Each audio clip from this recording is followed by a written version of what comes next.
Recording in progress.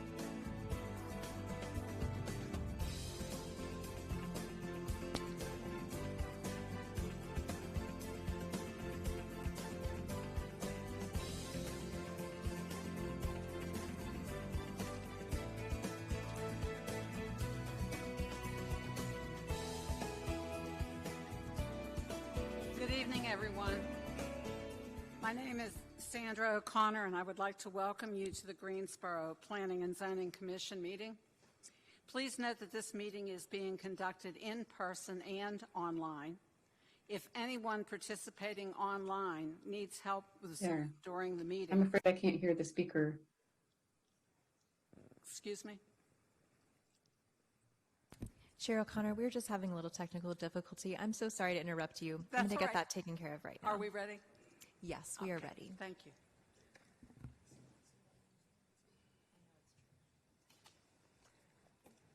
Please note that this meeting is being conducted in person and online. If anyone participating online needs help with Zoom during the meeting, please email Luke Carter at lucas, L-U-C-A-S .Carter, C-A-R-T-E-R, at greensboro-nc.gov. Members of the Commission are appointed by the City Council and serve without pay. The Commission reviews all original zoning and rezoning requests for the City of Greensboro. Each Commissioner normally visits each site prior to this meeting. The procedure used at all public hearings is as follows. Planning staff presents background information and makes a recommendation. The applicant will present a short summary on how he or she communicated with the neighborhood and why the request is reasonable. Other persons in favor of the request can speak for a combined 10 minutes that are shared. Speakers opposed to the request share another 10 minutes of speaking time. Those in favor of the request will share 5 minutes of rebuttal time. Those in opposition to the request will share 5 minutes of rebuttal time. Any commission member may ask questions once a presenter has completed their presentation. All commissioners are required to vote unless they have a conflict of interest. In an effort to run meetings more efficiently, the Planning and Zoning Commission may reorganize the meeting agenda. Cases in which no opposition has been expressed to the Planning Department and in which Commission members do not feel necessitate in-depth discussion will be moved to the top of the agenda. Staff will provide a shortened presentation for those expedited cases, and applicants have up to 2 minutes to address the Commission if they desire to provide any additional information they want the Commission to know. Expedited cases will then follow the procedures outlined previously. All denied cases and all approved ordinances receiving 6 or more favorable votes will constitute final action unless an appeal is submitted in writing to the Planning Department and the appeal fee is paid within 10 days. All ordinances receiving a majority of favorable votes, but less than 6, will be subject to a public hearing by the City Council. When the case is called that you are interested in, people wishing to speak online will need to use the raise hand function, and you will be called upon to speak in the order in which hands were raised. Please find the raise hand function under the reaction button. People wishing to speak in person will need to come to the podium. When you are called upon to speak, whether online or in person, please state your name and address for the record. Please also direct all comments and questions to the Zoning Commission. Participants in the Zoom meeting will be able to view the meeting and speak when they are called upon. This meeting is being recorded and televised on Greensboro Television Network, GTN. In addition, the telecast is being closed captioned for the hearing impaired.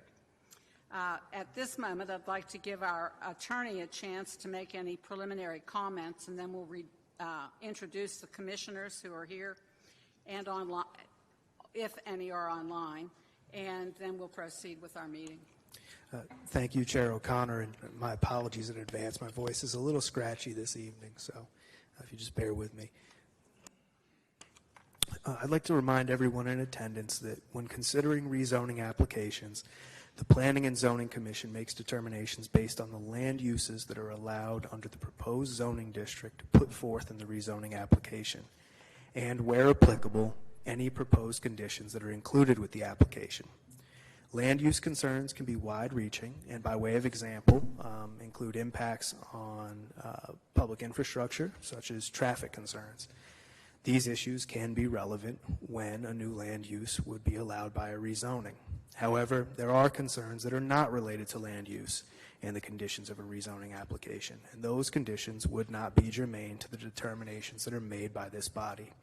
Such issues, by way of example, would include concerns about school impacts, crime rates, things of that sort may be referred to the Planning Department or the Technical Review Committee as appropriate. Thank you. Thank you. At this time, I'd like the members who are here to introduce themselves, starting at my far right. Keith Peterson, Catherine Maggot. Richard T. Bryson, Vernal Alford. Mary Gaines. I understand that Mr. Engel will be a few moments late, but he will be arriving, and we would like to acknowledge the absence of Andrew Egbert and Erica Glass. The next item, and by the way, we have people registered in opposition to every item on the agenda this evening, so we will not have an accelerated agenda. Right now, the next item on our agenda is the approval of minutes for the April 10th, May 15th, and May 17th meetings. And I've been advised that unless there's objection from commissioners, we can move approval for all with one motion. Do I have a motion? I'd like to make a motion to include April, May, and the additional special May meeting. I second it. Okay, we have a motion from Ms. Maggot and a second from Mr. Peterson. And just a reminder, for the sake of those recording minutes later, please identify yourselves before you speak. Thank you. So we have a motion. Any comments? If not, and we have no one online, can we take a voice vote on this? Yes, ma'am. Okay. All those in favor of approving the minutes for all three meetings, please say aye. Aye. Anyone opposed? None. Thank you. Do we have any withdrawals or continuances? No, ma'am, we do not. All right. Thank you, Mr. Carter.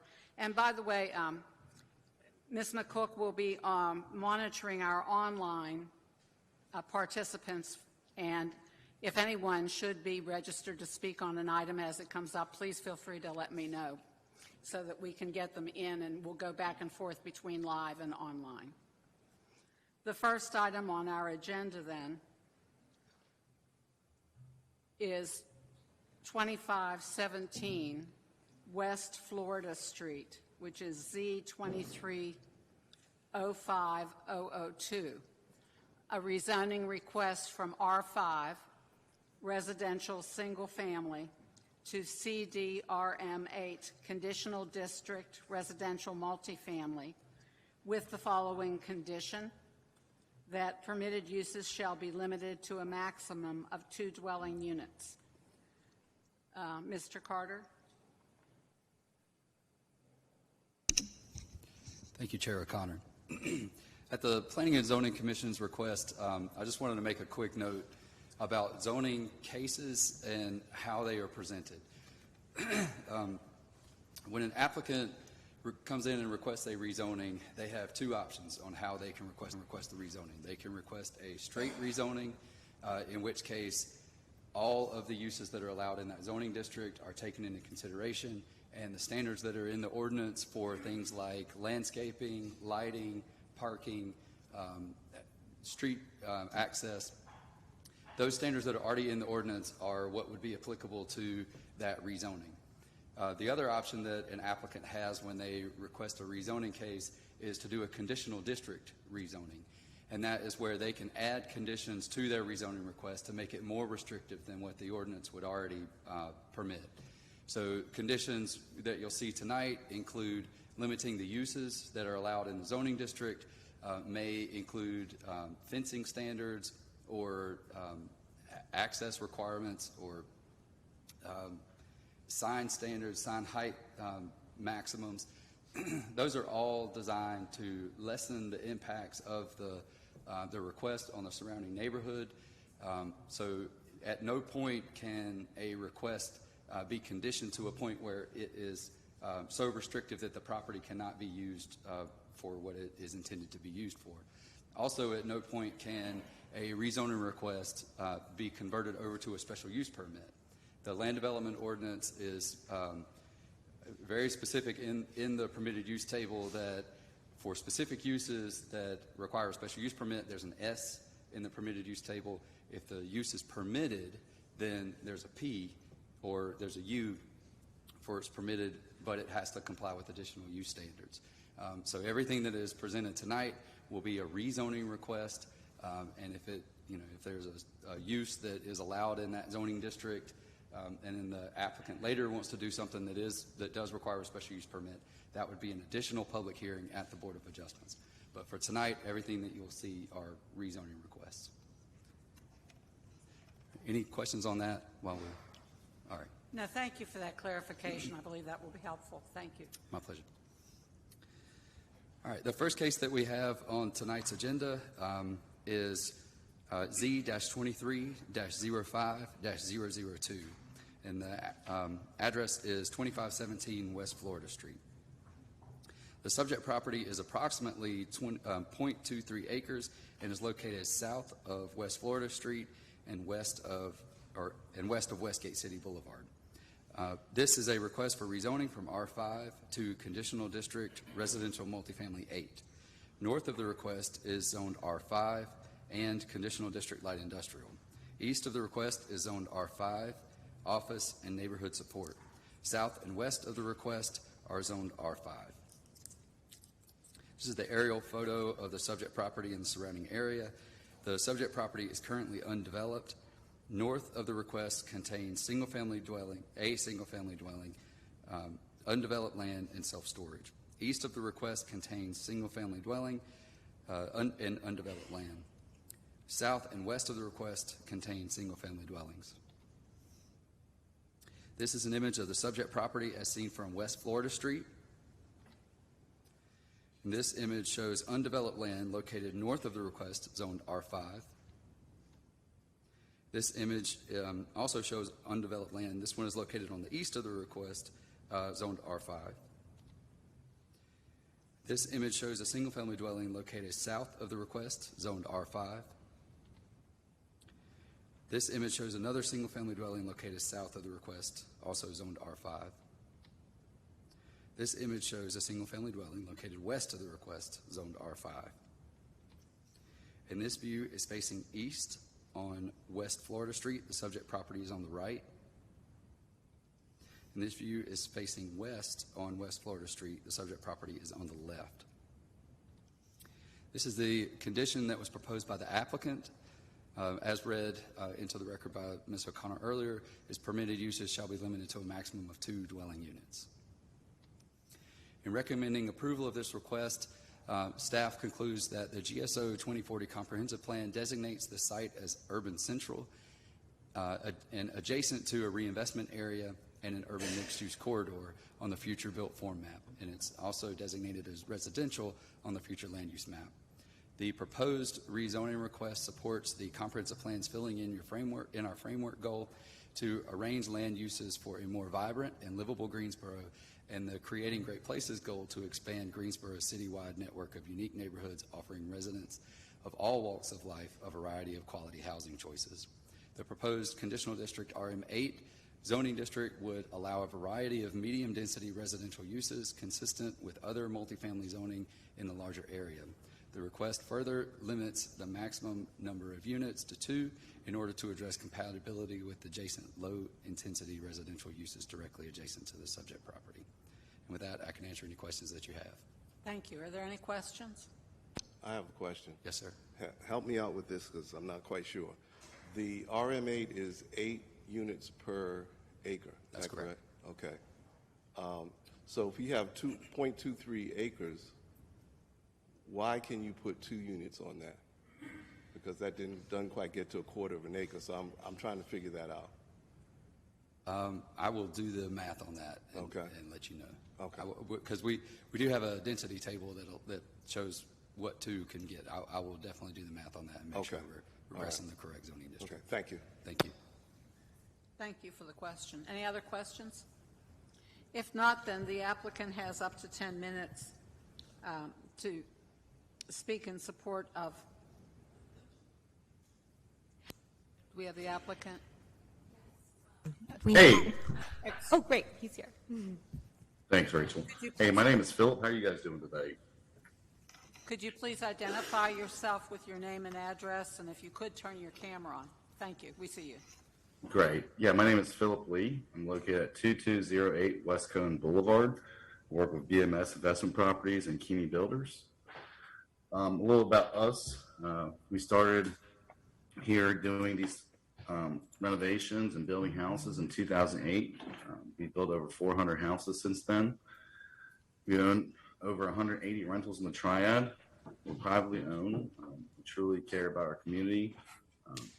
And we renovate and bring to market about roughly 50 to 70 affordable homes in the Triad per year.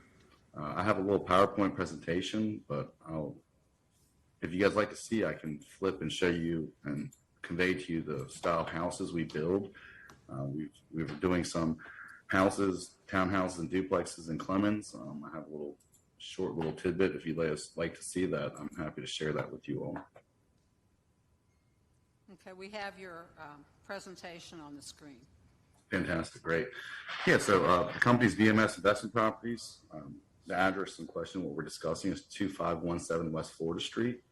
If you can flip it to the next page, that'd be great. You can just scroll down. I think you have the PDF up. Yep. A little about us. I just highlighted. BMS has been in business since 2008. BMS has built over 400 homes since then. In totality, there's about 180 rentals in the Triad. We've never really had any complaints about the houses that we rent out. This is privately owned. It's not publicly owned. And again, we renovate and bring to market about 50 to 70 houses per year for first-time home buyers. And if you flip to the next page, I can convey to you some stylings and conveyances of things that we build concurrently. If you look at here, this is a project in Beaumont, located in Clemens, North Carolina. Right here, you can see 12 townhouses that have been raised. This is the style of structures that we do. Again, we're not novices. We're definitely not greenhorns when it comes to new construction.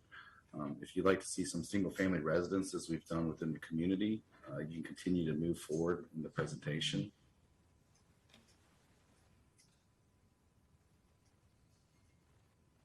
Yep. There's a shotgun we've done.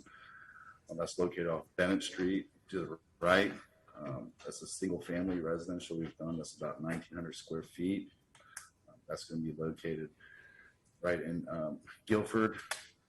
If you go to the next pictures, you can see some additional single-family residential houses. But yeah, I just wanted to pretty much give you a conveyance of the single-family residences we've done, the multifamily houses we've done, what we're seeking with the commission and with our neighbors, that they fulfill our request to have this conditionally rezoned to RM8, so we can build no more or no greater than one duplex, which would be 2 units.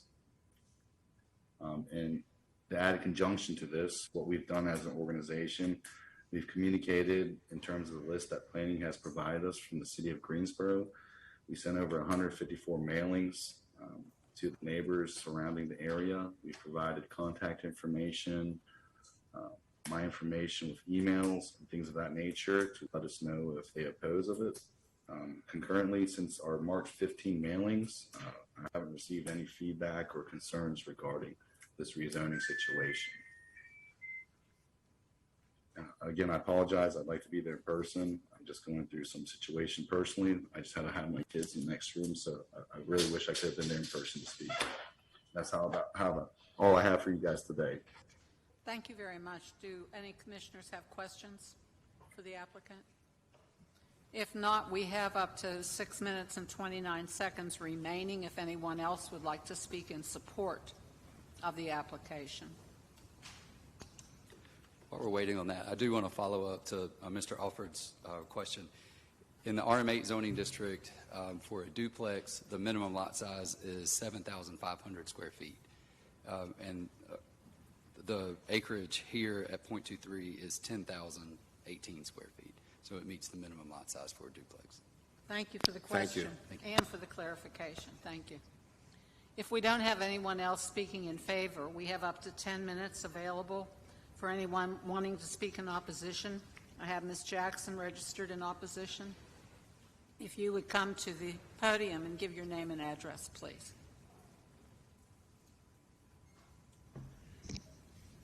My name is Laura Jackson, and my home is located at 2615 West Court Street. As the crow flies, it's behind the house across the street from me, the subject property, 2517 West Florida Street. I am also the community watch leader for the neighborhood and have lived in my home for 40 years. I have monitored the number of rental homes in our neighborhood up until the time I retired from real estate in 2011, and I had 25 years. Know some of the folks on the panel. There were, at the time I quit monitoring diligently, there were already 56% rental homes in the neighborhood. And I have renovated my home, and having so many rental homes surrounding and the way that they are kept, it negatively impacts the value of my home and the homes of other owner-occupants in the area. I apologize. So Could we pause the speaker's time for a moment? Excuse me? Ma'am, I apologize. I don't want to interrupt you, but just in the interest of your time being used best, I just want to let you know that, I just want to let you know that the discussion of whether a property is going to be for an owner-occupied or rental is just not germane. It's not appropriate for the board to consider. It begins to implicate fair housing concerns. It's not something the board can take into consideration. I want to make you aware of that just out of respect for your time. Okay, thank you very much. The letter that BMS Properties sent indicated that they're building a duplex. That would be a rental property, and he's just said that. Anyway, I was under the impression when I was a realtor that the new duplexes should be built on a corner lot. Directly across from the property, 2517, is a corner lot that is undeveloped and available. And across from that, on the corner of Rose Street and West Florida, is a duplex that does meet that requirement, with one unit facing Row and the other facing West Florida Street. The only other duplex in the neighborhood is one that is grandfathered in. It was a church that was built when West Court was in the county, and it is grandfathered in. It was changed to a duplex. In that case, one unit faces the back of 2800 Westgate City Boulevard, and the other unit faces West Court Street. My question would be, has the builder considered the fact that there is another available R5 lot right next door at 2515 West Florida Street? Could they not consider building two single-family residential homes rather than a duplex?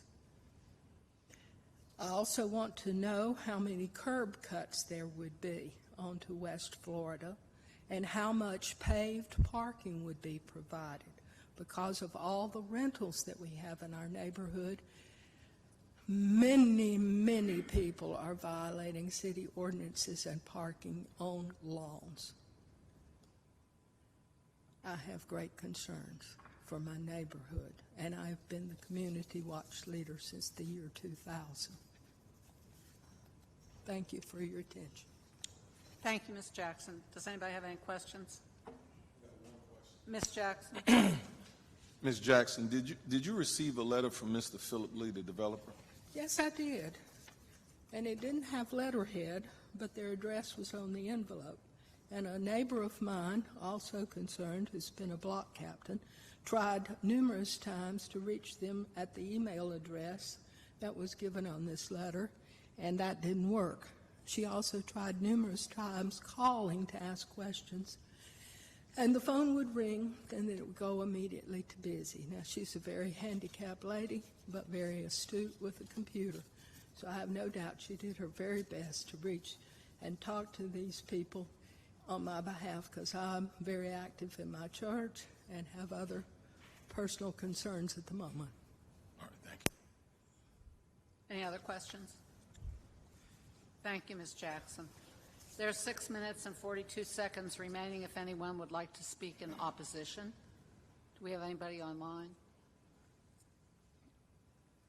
Okay, seeing none, we will give the applicant up to 5 minutes of rebuttal time if you'd like to make any further comments.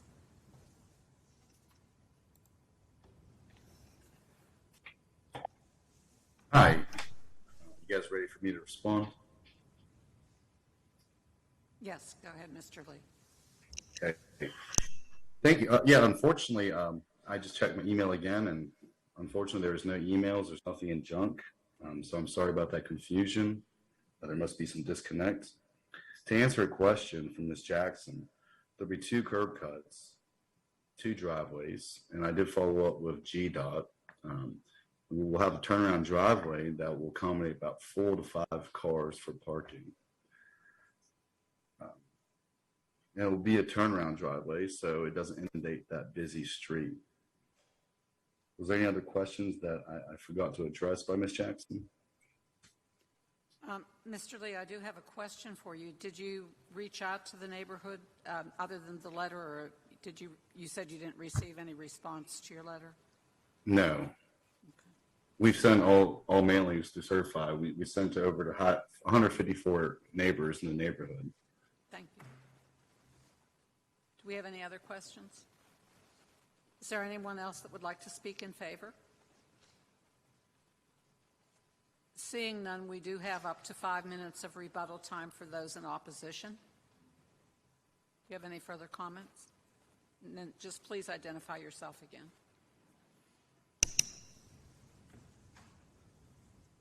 I have a question about the curb cuts. He said there would be 2. I hope the driveways are not right beside each other, because I have that situation with 2 driveways side by side, and that encourages people to use our driveways as a turnaround. And that's very busy close to the stoplight at Gate City and West Florida. And it's right across the street from Roe. Thank you, Ms. Jackson. Any other comments? Is there anyone else that would like to speak in opposition? Any questions? Seeing none, if there's no objection, we'll close the public hearing.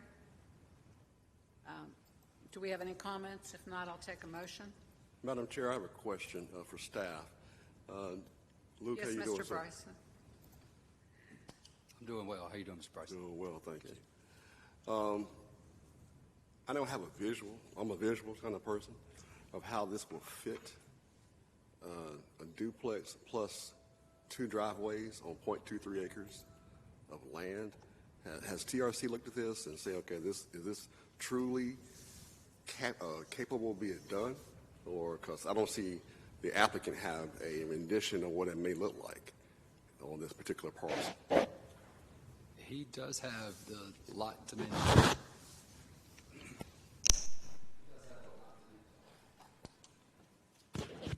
He does have the lot dimensions to meet the minimum standards for a duplex on that lot. So I don't know about driveway cuts. That Mr. Tipton can comment on that, but he does meet the minimum requirements. Mr. Tipton, does that meet the requirements for this 0.23 acres of land, have a duplex? And I haven't seen the sketch plan for this, and that's the number of driveway cuts is a TRC issue really at the end of the day. So we do our best to minimize, but we have to provide access at the same time. Traditionally, a single-family well, a duplex doesn't rise to the level of TRC review. They're not going to review it. They'll come in and submit their building permit. It's not a subdivision. It's not going to get TRC review. They just have to meet the minimum standards. I'm just questioning that Mr. Lee said he can do 4 or 5 cars on this property with a duplex built on there on 0.33 acres of land. I'm like, did we look at that? Did we see that? But if we didn't. And Mr. Carter's right. I misspoke. It's the driveway permit in general would be what we would look at. So we have minimum spacings too. So. Thank you. I have one question. Yes, Ms. Magid. Mr. Kirkman, I'm sorry, Mr. Carter. The city, there was a mailing sent out from your office, correct? And on that mailing, there is telephone numbers to call if you have questions. Did you receive any questions in regard to this property? We received phone calls and we received emails as well. But yes, I know Ms. Jackson, I remember seeing an email from her too, yes. Okay, and some response was made? Yes, ma'am.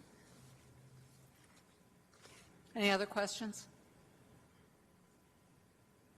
Was that information passed on to the applicant?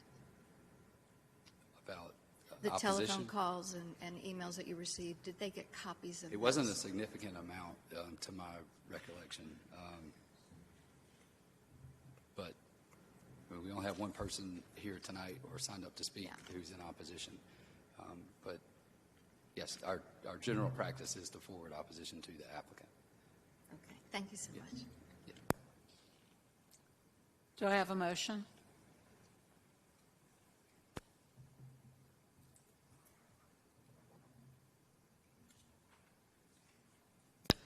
I have another question. I'm bothered by that last comment, Mr. Carter. Skeens? Mary Skeens. You said the general practice is to forward comments on to the applicant, but in this particular case, they weren't forwarded to the applicant? Am I?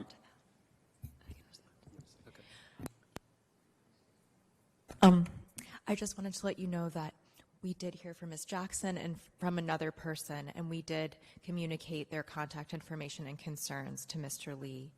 And we also gave them the contact of Mr. Lee in case they wanted to make that direct connection. So we were able to inform everybody about what was going on.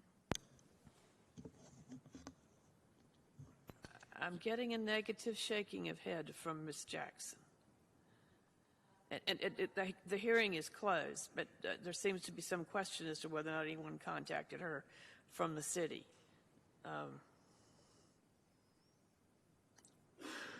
She received an email to get on the link. I mean, to get the link to sign in, to get on the sign in. She's on both of our sign in sheets. So. Okay, thank you. Okay, that raises more questions from me. Okay.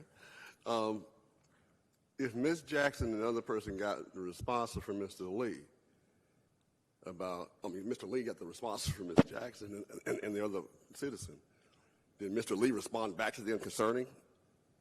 Did you find out? Did we find out that he got response back? Did Ms. Jackson get a response back? I don't know. Yeah, Mr. Lee will have to speak to that. Okay. The hearing's closed. Yeah.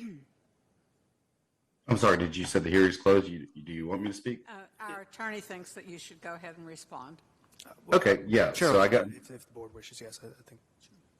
Yeah, please go ahead. Okay, yeah. So no, I directly have not had anybody reach out to me. I had an email communication from Miss Rachel on Saturday saying there's an individual that might be in opposition. They passed forward my information, and again, that's literally 2 days ago, and I never had any whereabouts or follow-ups or any phone calls regarding this. Thank you. Thank you, Mr. Lee. Yeah, in fairness, Ms. Jackson, did you want to add something to your comment since we allowed Mr. Lee to comment? Please come to the podium if you do.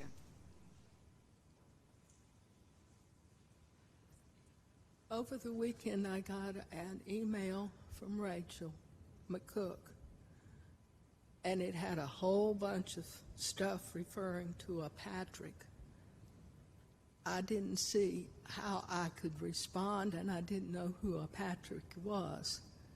And I did not try to reach out, but as I said, my friend Mary Carter tried very hard to call and to email to the email address that appeared on the letter that we received. And I looked back at the envelope which she had discarded, and I found his business address, and I gave her his phone number. It was on the envelope, not on the letterhead. Thank you. We need to close again. Thank you, Chair O'Connor. Yeah, just I would do that to reiterate, and just for other matters going forward tonight, I would ask, if we can make sure that the questions, concerns are addressed before we close the public hearing, just to avoid any confusion. Thank you very much. So we will, again, close the public hearing. Do we have any other comments from commissioners? And Madam Chair, Mr. Bryson? Richard T. Bryson, listen to both sides. I can't support this application right now. I don't think enough public involvement from the applicant has been set forth. We have to do a better job of communication with the public, and so I don't want to prolong his application process, but until that happens, I can't support it. Any other comments or a motion?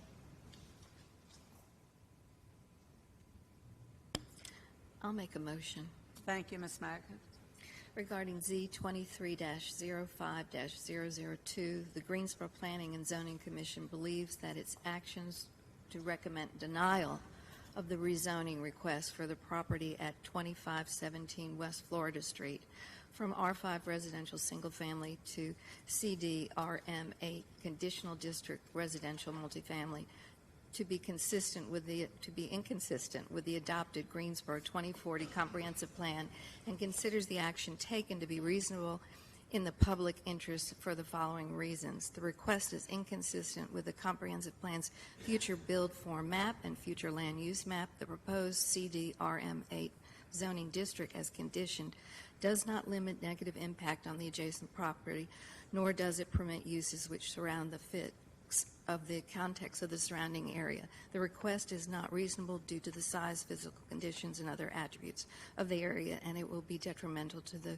neighborhood and surrounding community, and denial is in the public interest. Keith Peterson, second. Thank you. We have a motion from Ms. Maggot and a second from Mr. Peterson. All those in favor of the motion to deny the request, please raise your right hand, so for the sake of the record. This constitutes a denial. Zoning denials constitute final action unless an appeal is submitted in writing to the planning department and the appeal fee is paid within 10 days. All zoning appeals will be subject to a public hearing at the Tuesday, July 18th, 2023 City Council meeting. Thank you. Before we proceed to our next item, just as a point of clarification, these are public hearings, and so they're not question and answer periods. It's our hope that distribution of information in advance of the meeting gives people time to raise their questions and secure their answers, because we can't conduct this as a dialogue, and I don't want people to not have their questions answered. So that's just a reminder going forward, and we will do our best. And while the public hearing is open, as our attorney reminded us, that's when, if there are issues, but it's typically commission members that raise the questions. So we appreciate your forbearance with all of that. We do have a more narrow lane, and we understand the public is here out of concern, and we outlined our area at the beginning of the meeting about being subject to land use.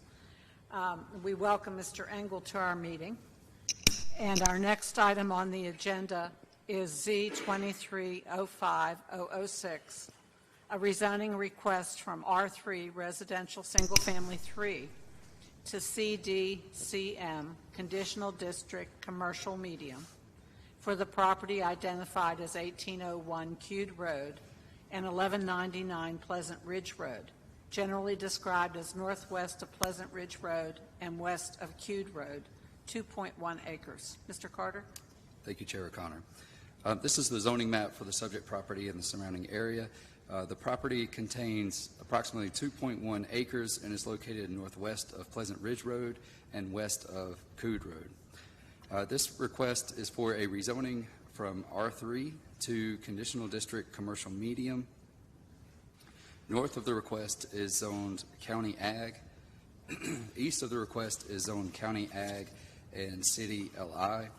South of the subject property is zoned CD RM26 and CDLI. West of the subject property is zoned county ag and city R3. This is the aerial photo of the subject property showing that it contains single-family dwellings. North of the request contains single-family dwellings. East of the request contains agricultural land and a single-family dwelling. Also, east of the request are multifamily dwellings and a contractor's yard or contractor's office with outdoor storage yard.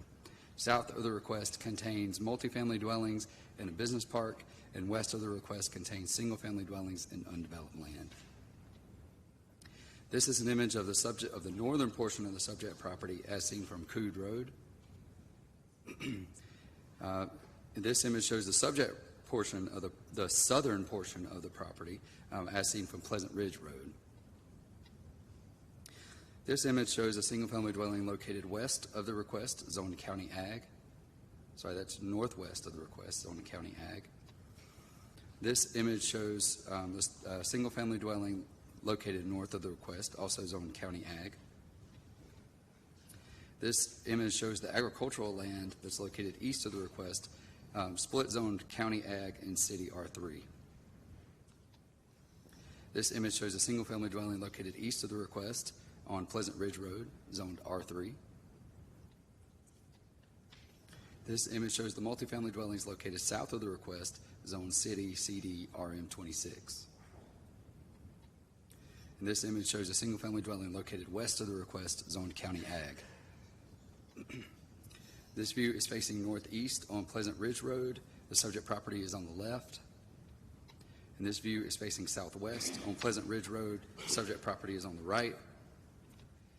And this view is facing northwest on Coode Road. The subject property is on the left. And this view is facing southeast on Coode Road. The subject property is on the right. These are the conditions that were proposed by the applicant. We've had some requested changes in the conditions. Zoning Commission members were sent the rough draft of that condition on Friday. Since then, we've gone in and consolidated, because in some of the instances, all of the uses were listed in a use group, and I've consolidated those into just the use group. So I'll read into the record the additions to the request. There's one under the uses, and then there are two others that I'll read in as well. For the record, the use condition number 4 shall read, the following uses shall be prohibited: upper story residential, all animal shelters, all cemeteries, all cultural and community uses, all daycare centers, or daycare centers in general, colleges and universities, elementary schools and secondary schools, neighborhood and community scale, retreat centers, all government facilities, specialty hospitals, bus and rail terminals, all religious assembly uses, all social service facilities, minor utilities, which would be TV, HDTV, AM, FM broadcast facilities, utility lines and related appurtenances, clubs and lodges, movie and other theaters, physical fitness centers, sports instructional schools, shooting ranges, all outdoor recreation uses, all overnight accommodations, bars, nightclubs, and brew pubs, special events facilities, all mobile food vendors, dry cleaning pickup, drop-off with a drive-through facility, all veterinary services, pet grooming, kennels, ABC stores that sell liquor, advertising services, outdoor, pawn shops, sexually oriented businesses, all vehicle sales and service uses, all light industrial uses. And then in number 6, there's the additional sentence, in addition to landscaping, the applicant shall construct an opaque fence of wood or composite material no less than 6 feet in height along the general western boundaries of tax parcels 97799 and 97800, where they abut the tax parcel, which is identified as a read number 97796. Fence opacity shall not be achieved by constructing slatted or chain link fence. And then an additional condition for hours of operation, limiting hours of operation to between 5 a.m. and 1 a.m. I'm sorry, limited to 5 a.m. and 1 a.m. So that's between the hours, I think that's trying to say 1 a.m. and 5 a.m. it would not be open. And we'll need you to accept those proposed conditions into the record. Okay, do I have a motion to accept the conditions? I have a question. Yes, Mr. Offberg. The height, building height, is it going to be 24 feet or 28 feet? Was that a change? It's a change. It was a change from, okay. We can reflect that as well to 24 feet. Underline, okay. Yes. All right. Thank you. Thank you. I would move we accept the conditions as stated. Thank you, Mr. Engel. Do I have a second? Thank you. All those in favor of accepting the conditions, please raise your hand. If those are approved. Thank you. In recommending approval of this request, staff finds that the GSO 2040 Comprehensive Plan designates the property as urban general and the future built form map as residential on the future land use map. I will get back to that. I think that is actually in the Western Area Plan. The proposed rezoning request supports the growing economic competitiveness big idea to build a prosperous, resilient economy that creates equitable opportunities to succeed. The request also supports the becoming car optional strategy to encourage new development that is compatible with the intended use of the adjacent roadway.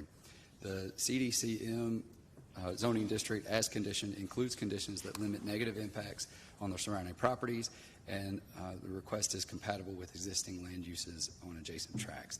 Though care should be taken with respect to building orientation, building materials, building height, and visual buffers to ensure an appropriate transition to lower density residential uses on adjacent properties. And with that, I can answer any questions that you have. Mr. Carter, I have one with regards to the signage condition. Mr. Engel. I'm sorry. Go ahead. This is Mr. Engel. No internal illumination. Yes. So does that mean external illumination is allowed, or? Yes, that's correct. You would not be able to have an electronic message board. You would not be able to have a sign that's like a box sign that has the lights on the inside and projects through the mylar or whatever material they're using as the external sign. It would be illuminated from without. Okay, so only like it lights up. It can't be something with like an LED that says, you know, a price or anything like that. No, Okay. That would be prohibited per this condition. That's what I want to make sure of. Any other questions? Mr. Carter, I do have one question just from some of the emails I received. I wanted to be clear about the buffers that are required. And so the applicant would have to complete those on their property. They don't get to count the neighbors' trees or shrubs or anything as part of their buffer, do they? That's correct. We cannot count buffers on other people's properties. It has to be contained to the subject property. Thank you. Any other questions? Thank you very much. If not, if there are no other questions, then the floor is open for the applicant. I understand Mr. Terrell is here on behalf of the applicant. You have up to 10 minutes. Remind me which button I had to go forward. You can do that one or that. Okay. Did you need to go through those, Mr. Carter? Yeah, I'll share it. I don't know. Just bring it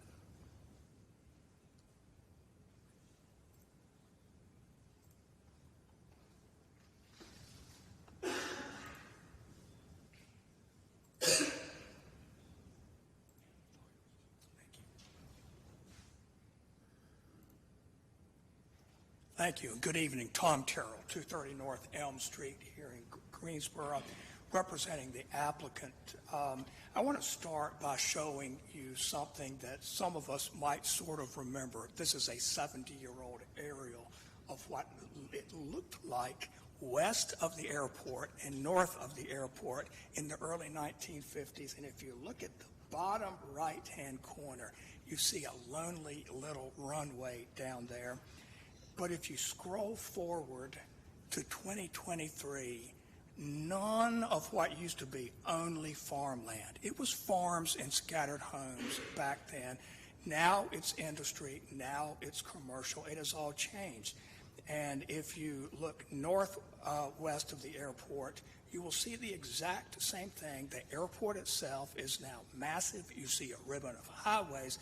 And in the upper left-hand corner of this image, you see a little red parcel. There would be two little red parcels, but I don't know how to make both of them light up on GIS. But that shows you the relationship of these two tracks to the highways, the other growth, and to the airport. You're going to be hearing about the Western Area Plan tonight. It started in 2011. It was adopted in 2013. And these are the things that the Western Area Plan said we do. Market it as a logistics hub, attract aviation-related industry, improve the transportation networks, facilitate infrastructure improvements. And we have been successful with this far beyond what anybody back in 2011 to 2013 ever imagined. But every single time we were successful, it created different pressures, it created different growth patterns out there, and every time the growth pressures and patterns changed, they created, in turn, more pressures and patterns. And it's not like you can isolate every section because it's all interconnected. Now, we have caused this change with our tax dollars. After the Western Area Plan was adopted, we have intentionally, with great intention, spent tens of millions of dollars at Piedmont Triad International Airport. These numbers, by the way, are from the airport itself. Boom Supersonic, $106 million. Hangar construction, $56 million. Taxiway bridge, $84 million. I can't imagine spending $84 million on a bridge, but we somehow did. $15 million just for site work. There is 1,000 acres being developed or still to be developed out there at the airport. And of course, we have I-73. Nobody 10 years ago would have recognized what Highway 68 looks like, and there's more growth that is coming. The growth continues. It's not just Toyota. We read about that in the headlines. We read about the Toyota expansion. These are the big things. Boom Supersonic, Siemens, Marshall Aerospace, Wolfspeed announced today it's on track to hiring 1,800 people. That's a today's announcement. Yesterday, I sent a letter to the Chatham County or to the town of Siler City asking for a zoning verification for acreage right next to Wolfspeed, because in that case, as in this case, all of these uses are magnets bringing in more jobs, more growth, and those are not in the headlines, but that's the real story. Housing options cannot keep pace. We have to have more apartments. We have to have more affordable housing options. We don't have the place here, and we need to be able to do it. We are in the middle of change. This is a headline from April 2nd. Boom is on track for its hiring ramp up. 2 weeks later, Marshall Aerospace picked us from among 30 other contenders. And then on May the 1st, you see this headline. It's big, but it leaves PTI plenty of room to keep growing. Now, if I could switch now from that bigger picture and look at these two parcels, this is an intersection on a major thoroughfare that is in transition. And again, I'm not sure how well your screens show it, but the tract is up in that upper left corner. Here are the two properties right here themselves. Pleasant Ridge is a major thoroughfare. We are about a year or so from that being 10,000 vehicles a day. This is not a place where somebody would naturally want to put a single-family home, but instead we do have residential in the form of mobile homes. This is one of them. This is the other. And the properties immediately to the north are also mobile homes. This was highest and best use in the 1960s for this part of Guilford County. But in 2023, this is not our highest and best use. If you look at this aerial, I'm going to show you photographs of what this area right across the street is doing. This is directly across the street. First, this is Edward Jones. The architectural conditions that we'll come to in a second are designed to mimic this type of architecture for the applicant site. It's the 75% of brick or stone or glass.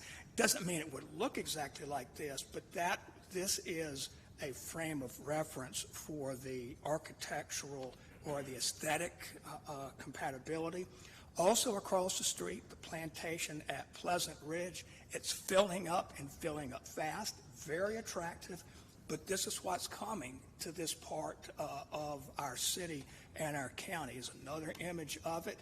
Brigham Ridge, in that area I just showed you, it was still being built. You saw the dirt out there, but that dirt has now become buildings. It is not a small apartment complex. And again, this is directly across the street. If you go 1,000 feet to the east, you're going to see Market America and Shop.com. It's that type of growth that's putting pressure on land prices that keep the corner properties from being and becoming a house, which I think a lot of folks would probably prefer that this would be. If you go to the southwest by 2,600 feet, there's a distribution center that's massive. If you drive in there, it is a massive facility. This is a little bit closer. It is being built as we speak. But the idea here is to create something of compatibility. We had a neighborhood meeting and only one person showed up, Mr. Hatterley. Since that time, Mr. Hatterley and I have been out and we have both walked these lots. We have had numerous phone calls. We have had numerous email exchanges. I don't often have the opportunity of such professional conversation. I think that should be noted. But these conditions were very strict as we came into this application. They have gotten much stricter with Mr. Hatterley's input. The building heights have come down. We have added hours of operation, so nothing to be 24-hour.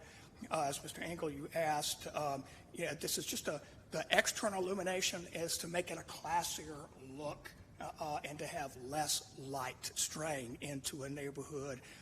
Fences, buffers, the architectural controls, and of course, this is the list of uses you see that we started off with, and this is after Mr. Hatterley and I were having communications. This is basically, it's a cut and paste from about 3 different emails that came in. The list did grow, but these are just where the applicant was okay.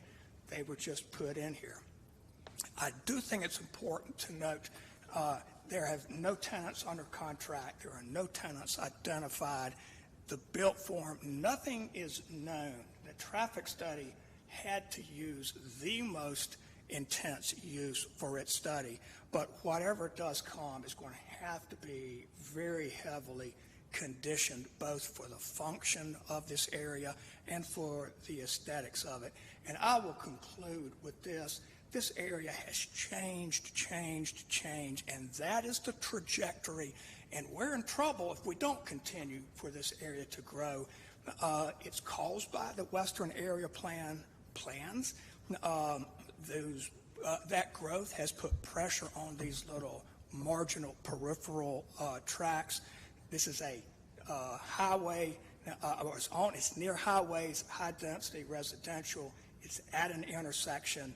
It will never be what the Western Area Plan suggests, and that the conditions make it very, very compatible. Glad to answer questions. Dion Brown from Davenport Engineering is here. They did the traffic study, and we're, again, glad to answer questions you might have. Thank you. Do commissioners have any questions? Seeing none, thank you, Mr. Terrell. The opposition has up to 10 minutes combined, and I have Brian Hatterley, Russell Nelson, and Mary Fabrizio registered in opposition. If you would come up to the podium and give your name and address. I don't know if we have anyone else online. We have 2 online. So we'll hear from one speaker from the floor, then one online, then the next speaker on the floor. Thank you. Hello, my name is Russell Nelson. I live at 8202 Caffey Drive, which is within the neighborhood of Quail Creek. Been a member of the HOA board for about 10 years. I'm here today to represent my neighborhood, who overwhelmingly oppose this rezoning. In a poll placed on our Facebook group, 66 people stated they were opposed. Not a single person voted in favor. In a neighborhood of about 80 houses, the message was loud and clear. Being new to this whole process, I read through a document published on the commission website called Greensboro Zoning 101, and I appreciate you guys putting that up there. I took a sincere interest in the first statement in the document. The statement that the purpose and directive of zoning was to promote health, safety, and general welfare. In my humble opinion, this request does not meet any of these directives. One of the allowed uses includes gas pumps, which isn't healthy to our groundwater. Everyone in our neighborhood is on well water, and I don't need to remind anyone here about the recent contamination issue at the airport. Therefore, this request is not healthy. It introduces more traffic and is disrespectful in asking for hours not conducive for being in a residential area. Therefore, this request is not safe. And I would argue that this request serves mainly the property owner. Therefore, this request does not serve the general welfare or the welfare of Quail Creek. My colleagues will provide more specifics on these aspects, and I can't imagine any one of you wanting a commercial establishment within a couple of hundred feet from your home, particularly a gas station or a fast food restaurant. I speak today not from anger, but from hope, hope that this isn't a foregone conclusion, hope that our desires are being considered, and hope that we can maintain the appeal of this area, which is the primary driving factor for all of us who purchased homes in this area. Thank you. Thank you. We'll take one of the speakers online. Chair, I have been in communication with the online speakers, and it's their preference that the speakers in chamber go first, and they'll add comments at the end, if that's okay with you. That's fine. Thank you. Thank you. Please identify yourself and give your name and address. Sure. My name is Mary Fabrizio. I live at 8512 Quail Creek Drive. I want it known that I was served on the Citizens Advisory Committee for the Western Area Plan. I'm here tonight to make a case as to why this rezoning is in contradiction with that Western Area Plan and the Greensboro 2040 Future Land Use Plan. First, as stated in the staff report, the CDCM zoning is inconsistent with the residential zoning that is existing and what is planned for the future. The overwhelming majority of the land surrounding this property is residential and secondarily agricultural. Second, the zoning does not align with the stated goals in the 2040 plan. The plan lays out a goal of growing Greensboro with denser residential neighborhoods and with activity centers that are already existing or creating new ones. Infill is specifically targeted to be in and near the city center and not at the edges of the city where it is ultimately more costly to develop. This is not an existing activity center, nor does it have the characteristics to become one. The traffic on both Pleasant Ridge and Coode roads, especially without a traffic signal, prohibit this being walkable. With Pleasant Ridge bisecting this potential complex, it is also not compact. The proposed sidewalks virtually lead to nowhere. We on the northern side don't have access to these sidewalks, and the apartment dwellers on the southern side have a dangerous road to cross to follow them.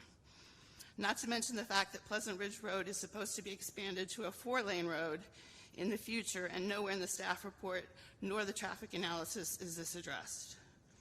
In addition, the proposed development is visually disruptive. There is no way a fast food restaurant or gas station would be considered charming, visually appealing, or unique. This is in no way being respectful of existing neighborhoods. Staff also points out that the planned activity center at 68 and Leaborn has not come to fruition, and that it is quote unquote reasonable that small scale locally serving commercial use would occur dispersed throughout the western area. We would argue that a chain restaurant or gas station is not small scale and is unlikely to be owned by a small business owner in our region. Furthermore, the very residents these businesses would supposedly be serving have come out tonight to let you know we don't want or need another gas station or a fast food restaurant. On page 74 of the Greensboro 2040 plan, there are a list of questions used to aid in determining if proposed zoning changes are consistent with the comprehensive plan. I don't have time to go through all 10 questions tonight, but must rely on you to ask the staff yourselves. Are these 10 questions being generally answered in the positive? We feel that 6 of the 10 are no's, including consistency with the plan, being supportive of the plan's future land use map, having satisfactory transition from existing uses, and having a negative impact on adjacent uses. In addition, proposed rezonings are supposed to support the big ideas outlined in 2040. You should know that staff modified their summary as to which big ideas they think this plan supports Saturday. They no longer claim that this supports filling in our framework, and instead have said that this supports growing economic competitiveness. I think they thought it would be difficult for us to argue against economic growth, and indeed we do not. We just feel that this isn't the right place for commercial development, and would rather see you stick to your original plan in the Western area plan for developing planned activity center at 68 and Leaborn instead of allowing growth to be occurring willy-nilly. In conclusion, we oppose the rezoning because it's incompatible with the existing zoning, and it does not align or support the goals of the Western plan nor the Greensboro 2040 plan. Thank you. Thank you. We have still 4 minutes and 8 seconds. Thank you. My name is Brian Hatterley. I live at 1197 Pleasant Ridge Road. My residential home and property are adjacent to the property in question on 2 sides. As stated, we do not agree with the zoning staff recommendation to approve this zoning proposal. Can we hold the clock for a moment till we get this?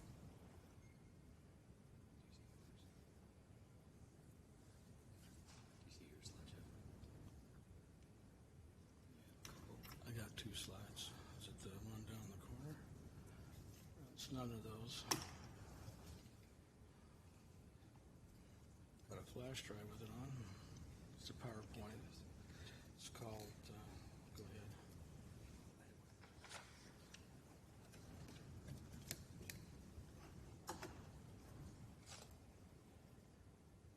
Show the second slide. That's it. Yeah, that's it right there. Was it just hidden?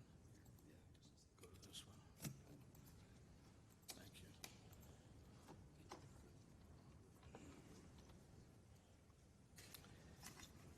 Thank you. Thank you. Mr. Carter has outlined the area fairly well. What I'd like to emphasize with the Western Plan and what we've already discussed tonight, and Mr. Terrell and I have worked very well together, is that the yellow line here basically shows what I would consider in compliance with the Western Plan. All of the multi-family housing, the other commercial buildings and properties that Mr. Terrell referred to in the expansion of the airport, which I support, are all south of Pleasant Ridge Road. There is nothing to the north of Pleasant Ridge Road that within a mile or two, as you can see, that reflects this zoning proposal at all. I'd also like to indicate he showed that the property owner doesn't have any current plans. However, during our discussions, Mr. Nolan's traffic report, Nolan Tipton's, I should say, indicated that the traffic was done for a fast food restaurant and retail space.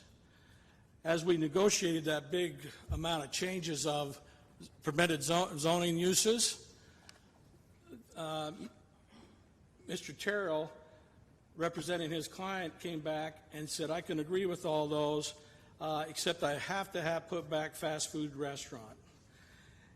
And he said, I have to have fast food restaurant, convenience store with fuel pumps, and retail space.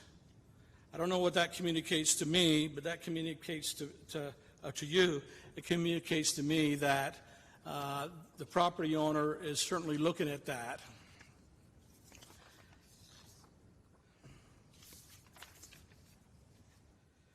To quote, the General Assembly recognizes that residents of this state have the right to a peaceful, safe, and quiet enjoyment of their homes. The General Assembly further recognizes that these rights include those relating to health, safety, and welfare of residents. As a side note to that, in response to sharing that quote to the staff on Friday, I received a response which said, that certainly seems reasonable and relatable. And to me, that does. Thus, our property owner rights would be violated if the permitted uses before you were approved, which include the convenience store, restaurant, and retail space. And especially violated considering the staff report statement, which reads, the hours of operation shall be limited to 5 a.m. to 1 a.m. That's 4 hours during the night, where there's reduced hour of chaos to which peacefully sleep and to enjoy peaceful, safe, and quiet enjoyment of our homes. I actively use my land along the border adjacent to this property with my family and many grandchildren. Will my grandchildren be safe with limited buffered zoning that's proposed and their activities reasonably undisturbed? I have great concerns. And these proposed hours of operation, the creation of a late-night teenage hangout, and the normal lighting that comes with fast food restaurants, these conditions would not be conducive to a peaceful, safe, and quiet enjoyment of my property. My home is within 100 feet of that proposed fast food restaurant. Would you allow that near your home? And I will continue my remarks in our rebuttal section. Thank you for your time. Are there any questions before we go to rebuttal time? I have one question for staff, please. At what point or where in the process would groundwater or well water be addressed? That would be a TRC site plan issue. Thank you. All right, we have 5 minutes for each side of rebuttal time. So the applicant first has 5 minutes, please. If you'd give your name and address again. Thank you. Tom Terrell, 230 North Elm Street, and I won't take 5 minutes. I do somewhere between 60 and 75 zoning hearings a year throughout North Carolina and some into Virginia and South Carolina. And if there is one thing that predominates here and everywhere is that there's an assumption that the only use you can put next to or near a single-family home is a single-family home. But I think we all know that that's not the case, because if it were the case, that's all we would be, is single-family homes.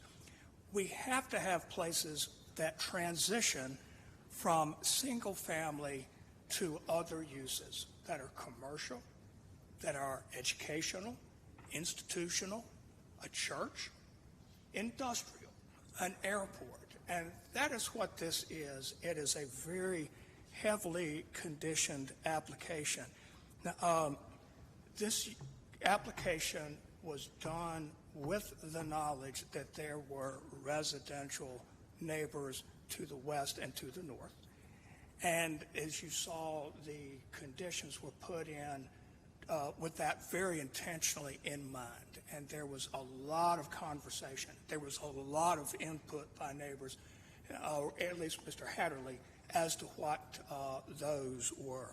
Now, as to the traffic study, well, if you don't have a use, the traffic study, I think Mr. Tipton will tell you, if they have to take and pick the highest and most intense use.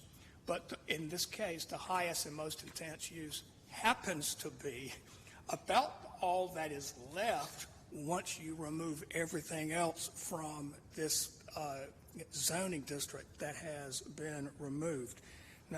And if approved, this would be, and I think for a long time remain, the most heavily conditioned property on the Pleasant Ridge corridor for probably 2 or 3 miles. I have driven up and down it several times to prepare for this. I have not seen anything that looks to me like it was developed under such heavy conditions. So anyway, thank you for your consideration, and we ask that you approve this tonight. Thank you. Is there anyone else that wants to speak in favor? We have 2 minutes and 36 seconds remaining.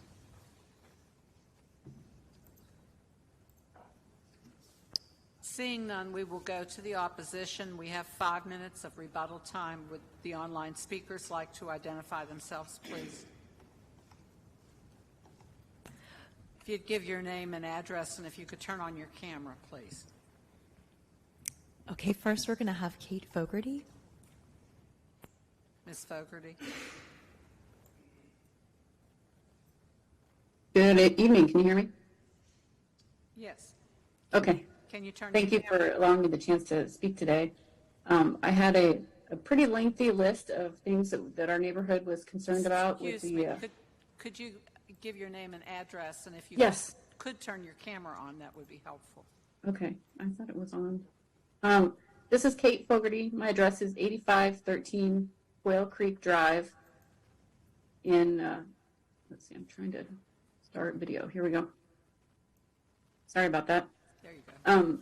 I put together a pretty lengthy list of items that the opposition group had concerns with.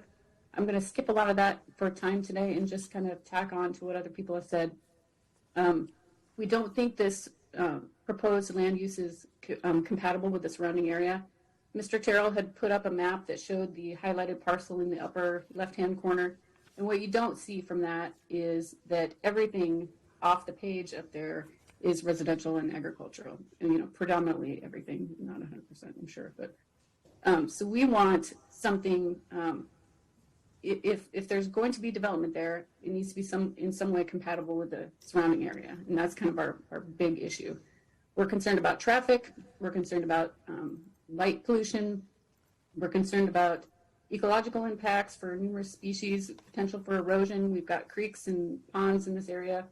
But by and large, we don't understand it because it doesn't sound compatible with the neighborhood. And just like this figure that you've got up here shows, everything to the north of that yellow line is, essentially residential and farmland, which we want to keep. And there are also a number of voluntary agricultural district parcels out here that it was my understanding that the county and the city wanted to keep.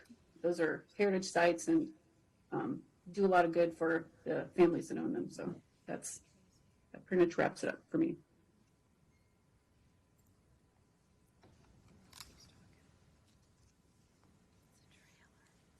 Thank you. Did we have another speaker online? We have Christina Evans. I'm not sure if she wants to speak, but. Ms. Evans?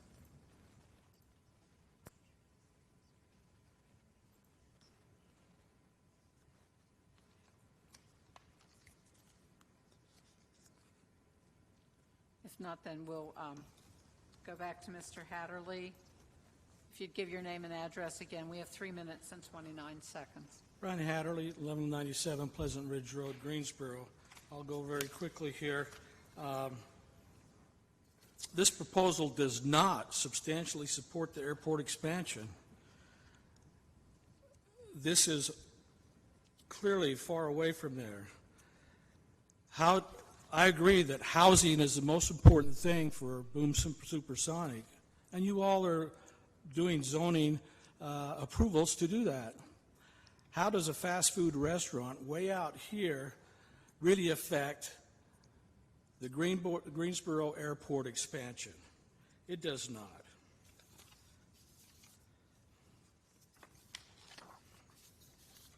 Mr. Terrell also, I'm sorry, I'm not supposed to use his name. Sorry, he and I are pretty good buddies. But today I received a report from a friend in government. It's entitled Convenience Store, Gas Station, and Retail Location Industry. New statistics released by the FBI. There's over 20,000 violent crime incidents occurred at convenience stores in 2020. And almost 1,200 occurred at gas stations. These statistics make convenience stores and gas stations the 4th and 7th most common locations for violent crime. Restaurants are the 8th most common locations. With those alarming statistics in mind, the property owner's proposal before us is asking that you approve the uses of these establishments, which uses are in the top 10 places for violent crime in the United States.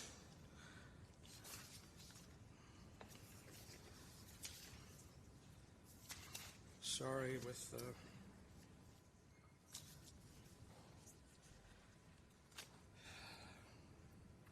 we therefore disagree vehemently with this staff report that says this request is consistent with the intent and purpose of the zoning code, the comprehensive plan to Greensboro 2040, and is generally compatible with existing development and trends in the surrounding areas. But the true facts do not bear this out. If you're on the south side of Pleasant Ridge Road, they do. On the north side of Pleasant Ridge Road, the Western Plan and the Greensboro Plan, right now,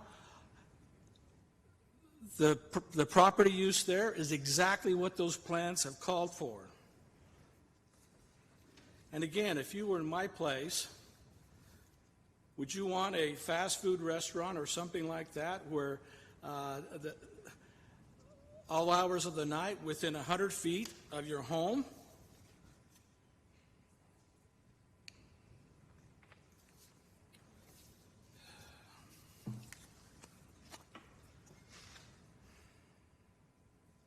One question, you brought that up, and I don't know if I can call him Mr. Engel, but the height of the building was changed.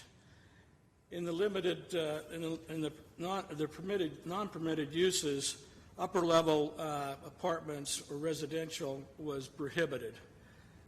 Mr. Terrell and I talked about the 28 feet, and I asked of that 2 stories, 3 stories, and he reduced it to 24 feet. But if in the uses, if that's prohibited for upper level construction, wouldn't that still be prohibited for a commercial space if you were to approve this? Thank you. Do we have any questions? Ms. Gaines? Just for clarification, Mr. Duchamp, in the early stages when you commented about what we could and could not consider, crime statistics were one thing that we were not under our purview. Is that correct? Yes, ma'am. I'd say generalized concerns about crime are not going to be within the purview of this board. Yep. Thank you for the clarification. Could I we can't hear your comments very much back here. I didn't hear his comments. Could he repeat those louder or not? Oh, could you repeat yourself, please? Sure, I'm glad to. I said generalized concerns about crime rates cannot be considered by the board. It's not germane to the discussion at hand. And I apologize. My throat's a little scratchy tonight, so it's hard to really project. Thank you. Did you hear him? Thank you. Thank you. Any other questions from commissioners? I got Mr. Peterson? question for the applicant. Yes. Mr. Terrell, are you familiar with the Western Area Plan? And Yes, I have a copy with me right now. okay. One question on that. Complements the existing neighborhoods and natural and agricultural resource. How is this rezoning complementing that specifically? Well, complement does not mean it looks like. If you go throughout Greensboro, we have a wide variety of locations and uses that complement each other, but they don't look like each other. They don't have the same function. But this is designed to be a neighborhood-type use. This has been from the beginning in our conversations with staff, that it would create a place for more than just the people living within a quarter mile to the north. This is for, remember, the community connected here are anybody and everybody traveling along Pleasant Ridge Road. And also, perhaps it would be worth mentioning, you keep hearing fast food. Fast food really is a category for a use that has a pickup window. And when we entered the lockdown in COVID, the number of restaurants that started having pickup windows just mushroomed. And so now any type of restaurant that has that is, depending upon how you look at it, as a fast food. Is this a place for McDonald's? I would be shocked. And I think when you hear the word fast food, that is what quickly comes to your mind, that image. But could it be a place for where you could drive through and pick something up? Yes. Mr. Peterson, any other questions? Any other questions? If not, if there's no objection, we'll close the public hearing. Thank you. Any comments or questions from commissioners? Ms. Gaines? Yeah, having worked on a number of these area plans in the last 25 years, what was always stressed to us is that this is a guide. This is a snapshot in time. And those area plans change every time we have a rezoning request. I am extremely familiar with this location. My brother built his first house at 1150 Pleasant Ridge Road, and that was part of the Behringer farm, and it is now an apartment complex. Next to him, the Bull Farm is where the post office facility is. And I know we're hearing that's all on the other side of the road. But in driving down Pleasant Ridge from Market Street, there's an overflow parking for UPS trucks that are on the north side. There is a small retail office space that's already been built. It's not leased yet. So it has crossed the road.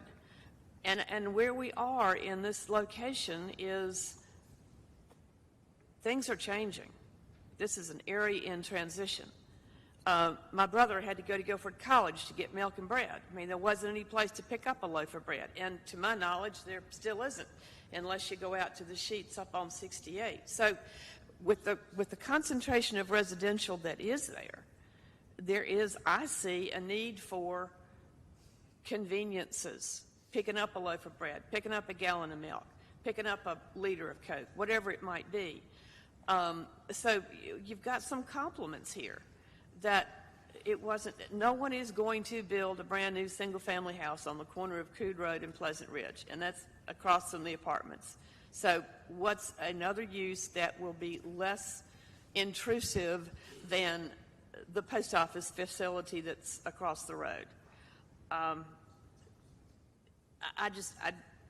understand the frustration and concern for the folks that are out there, but this is a progress thing. And you're talking to somebody that lives across the street from Friendly Shopping Center. I have Truist and P.F. Chang signs in my backyard.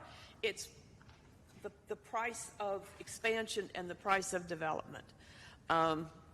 So I will be supporting this request. I think it is reasonable. And I think the location has a need for some additional retail. Thank you. Any other comments? Mr. Engel? Just a question for Mr. Tipton. It was mentioned tonight, but I'd like you to confirm it. Typically, when we listen to or look at a traffic impact study, you are required to look at the most intense use for that and also take into consideration all of the other uses that have been approved, whether they're built or not, along the roadway, and plus out, and I'm going to let you specify the period of time because I'm going to get it wrong, but I know it's, I think, 2 years, but go ahead. Would you explain that real quick? As far as most intense use, we have a conversation usually with the applicant. So it's not necessarily the most intense use, but it's the most intense possible use. That's right. With the understanding that if they come back at TRC with a plan that, for instance, showed a gas station, which would be a different distribution of traffic, they might have to revise that same study. But yes, the most intense use that they may be using, we would do that, or we'd ask them to condition it out. And a fast food is a very intense traffic generator. So. As far as this study did consider other developments that are proposed along Pleasant Ridge. That's what I want to make sure right. as well. So, people understand.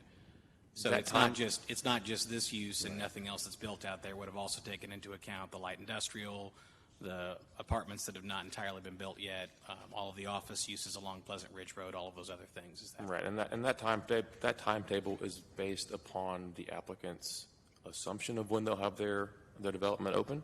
And we make them add a year to that, and anything that falls within that year after build out, then we consider all that traffic. Okay. Was that all of them? That's very helpful. Mr. Carter, for you, in R3, residential by right at this point in time, what is the maximum building height somebody can build? 50 feet. 50 feet. Yes, sir. So by coming down to what they've come down to, they are restricting very heavily what they could build based on what they could build today there. Correct? Yes, that's correct. Okay. This is a tough one for me. I look at this and I look at the area and I look at how it's grown up.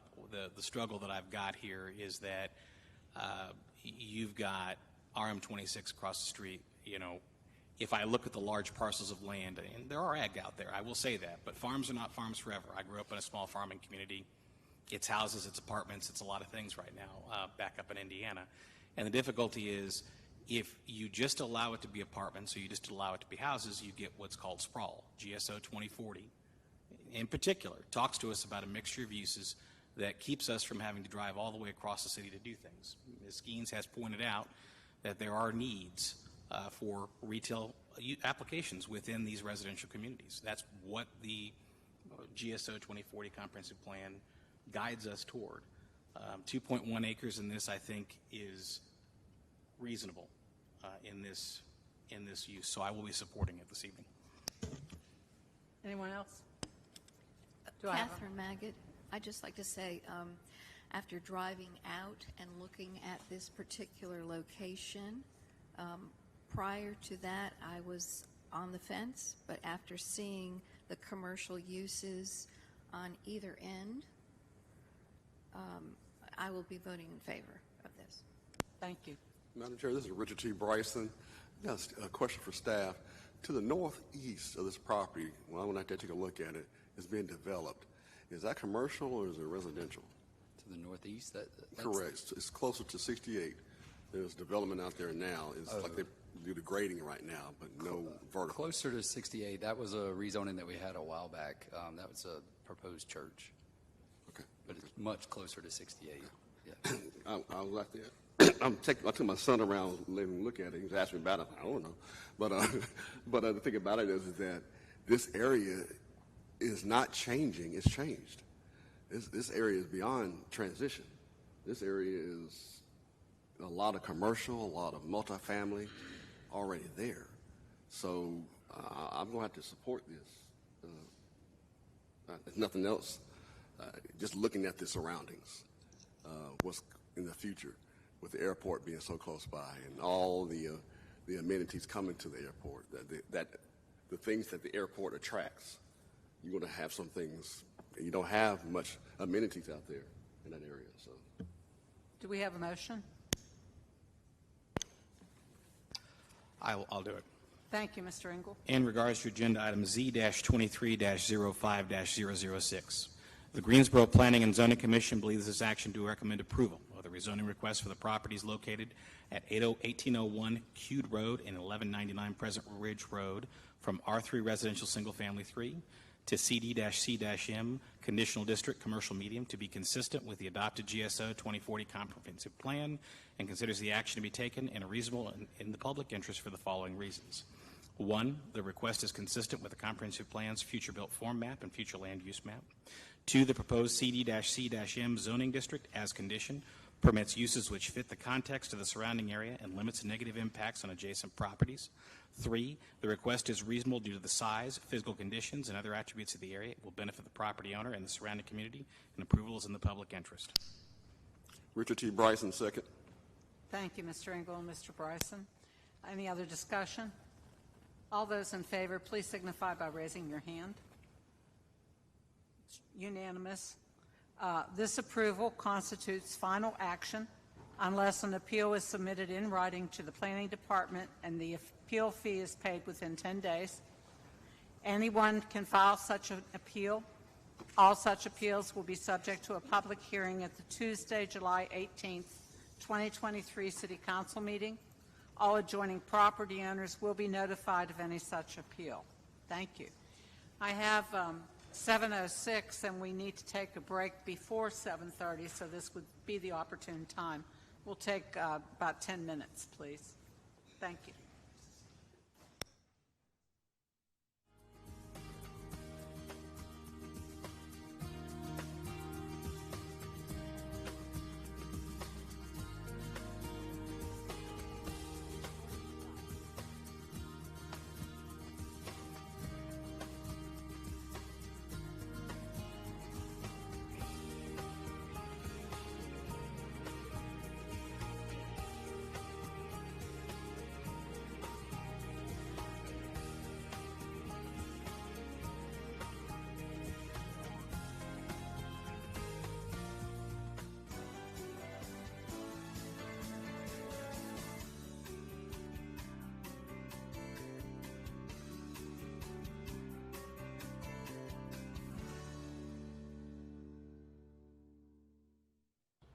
Welcome to this latest installment of Greensboro Business Profiles. I'm your host, Carla Banks. Join me as I feature a variety of business owners who choose to call Greensboro their home. It goes without saying, the small business community is critical to our local economy. Greensboro Business Profiles highlights their services and celebrates their contributions. Let's meet today's profile. My dad's name is Ben, so I'm the son. My partner Joe is his grandson, and then my grandson Isaiah would be his great-grandson. So we are Ben's boys. You know, our desire for our staff members, for everybody that comes in, is that they feel the love, that we provide a sense of comfort, and that's why we call it comfort food. And then, you know, the food just needs to be good. My son Joe, his vision was to have a place that looks exactly like this place. He wanted to represent all of the community. So he reached out to some local artists, and so the artwork you see on the wall are all local artists. Most of them are minority artists. Our goal was to be as like a village where we touch as many lives as we possibly can. Friendly Shopping Center is just a wonderful opportunity. So we've tried to create an opportunity for those that might not have a way to make a footprint at Friendly Shopping Centers. First of all, I really thank God for favor because that's what we've experienced a lot of, just us being in this building. We were originally across the street in Wolfgang Puck with the possibility of maybe one day moving into that building. Starbucks decided they were coming, so we had to move out in May of last year. Friendly just gave us an opportunity to just say, we're not going to keep it, so if you guys can use it, take it with you, and it just worked perfect. We looked at some sites when we were trying to do brick and mortar in Greensboro. We looked at some sites in Charlotte. We looked at some sites in High Point. We looked at some sites in Thomasville, and nothing was a really good fit. And that leads back to why we built a food trailer. We kind of gave up on the possibility of having a brick and mortar building. So we just said, you know what, we'll build a food trailer. We'll work out of a food trailer. If that's successful, we'll build another food trailer. So now we take the food trailer out on corporate events, and we are just so busy here and so excited to be here. I'll add this little caveat. We were extremely busy from opening, but the day that we got our signing and we put it on the building, having a minority-owned, African-American-owned business in Friendly Shopping Center is a big deal. They've been here, I think, since 1957. And my understanding is we're the first. I think it was shocking for a lot of people because we went from going 100 miles an hour to 200 miles an hour basically overnight when that sign went up. The community was just excited. And then as we've done stories to talk about how important mentoring is to us and growing the next future generation, I've got young folk here who have seen it from ground up. They've seen furniture moved, and they've seen what you do to start a business. Some of them aspire one day, maybe to have their own food trailer. There were some opportunities when it was time to move over here.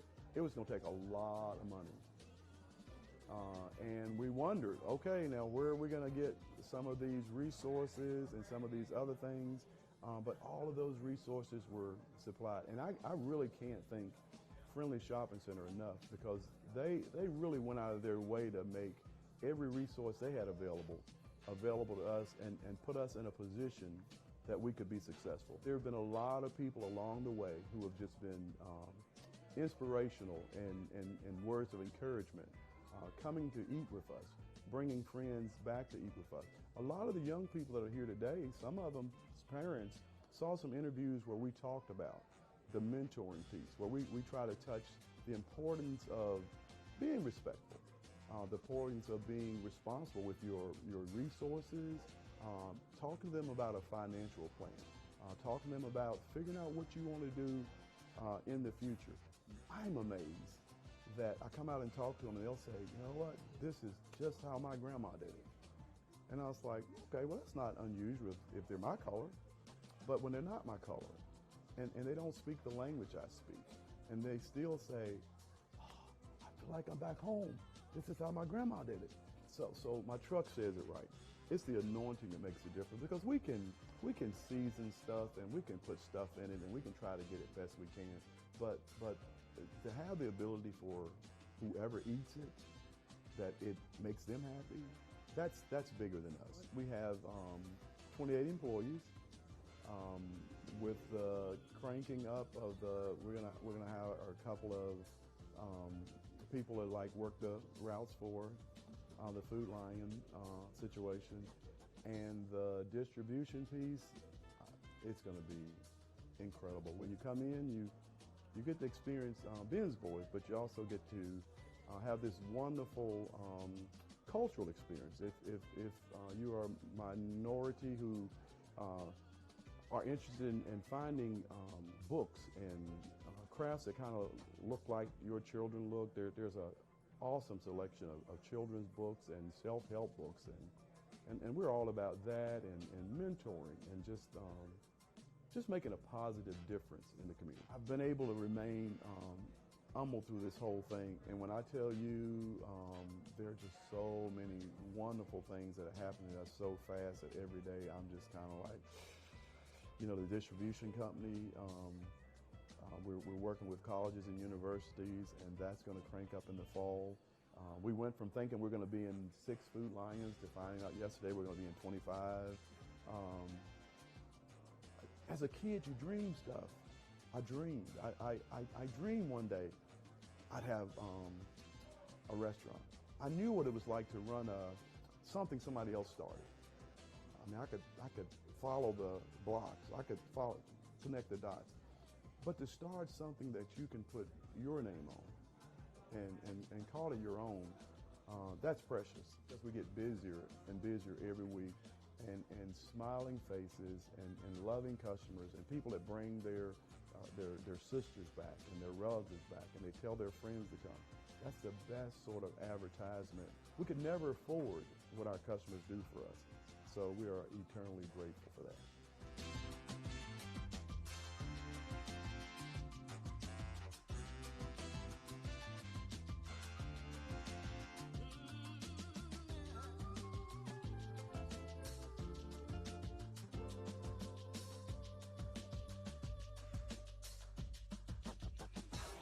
I hope you enjoyed meeting today's business profile.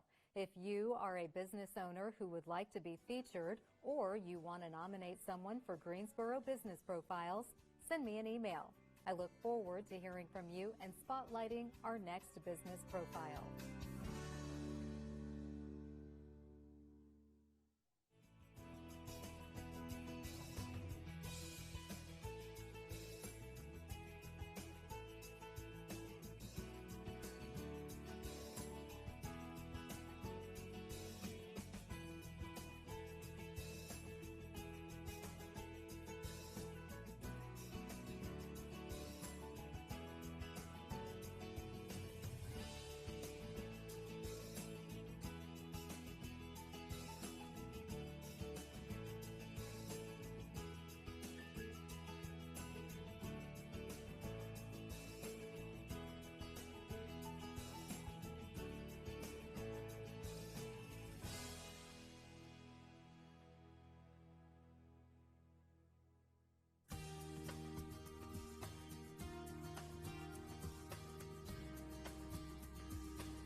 had to leave the meeting. We do, however, still have a quorum, so we will continue to conduct our business. The next item on our agenda is item Z2306002, a rezoning from light industrial to CDCM conditional district commercial medium for the properties identified as 1017 and 1019 Arnold Street, generally described as west of Arnold Street and north of East Bessemer Avenue, 0.3 acres. Mr. Carter? Thank you, Chair O'Connor. This is the zoning map for the subject property and the surrounding area. Subject property contains approximately 0.3 acres and is located west of Arnold Street and north of East Bessemer Avenue. This is a request for a rezoning from light industrial to conditional district commercial medium. North, east, and west of the subject property is zoned light industrial. South of the subject property is zoned commercial medium. This is the aerial map of the subject property showing that it contains a former crematorium and a professional office. North of the request contains furniture refinishing and restoration and another professional office. East of the request contains healthcare office and emergency vehicle service repair, which is for ambulance, and a book bindery. South of the request contains a nightclub and music performance venue, an event rental supplier, and vehicle repair.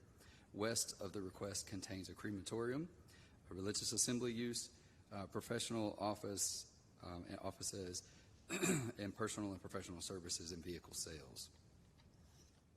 This is an image of the subject property, and it does contain both the buildings on those sites. They are both subject property. And that's seen from Arnold Street. And this image shows industrial uses located north of the request, zoned LI. This image shows the medical transport and ambulance repair location located east of the request, zoned light industrial. This image shows the book bindery and book production facility located east of the request, zoned LI. This image shows the bar and nightclub use located south of the request, zoned commercial medium. This image shows a crematorium located west of the request, zoned LI. This is the religious assembly use located west of the request, zoned LI. And this image shows other industrial uses located west of the request, zoned LI. This image is facing north on Arnold Street. The subject property is on the left. This view is facing south on Arnold Street. The subject property is on the right. This view is facing east, and that is the US 29 on-ramp.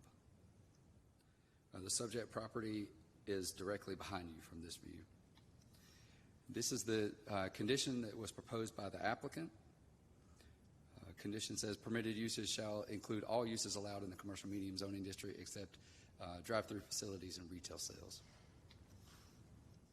And in recommending approval of this request, staff concluded that the GSO 2040 Comprehensive Plan designates the property as urban central and also located within a reinvestment area and urban mixed-use corridor on the future land use or the future built form map.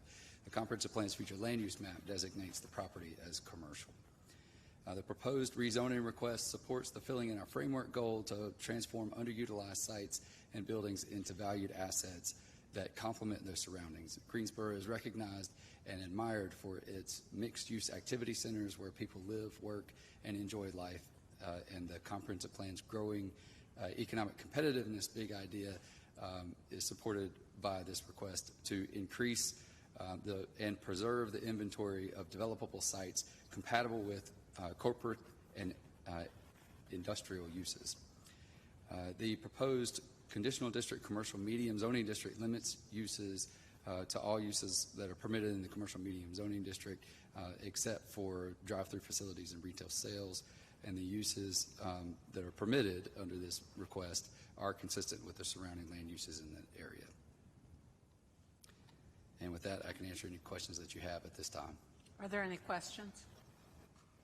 Thank you. No, if not, then we'll have our public hearing. Would the applicant like to come and identify yourself and give your name and address, please?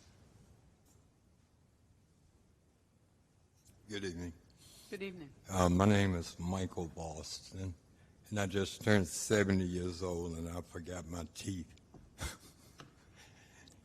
But my address is 4500 Jamesford Drive, Jamestown, North Carolina. And I own me and my business partners own 3 buildings on Arnold Street.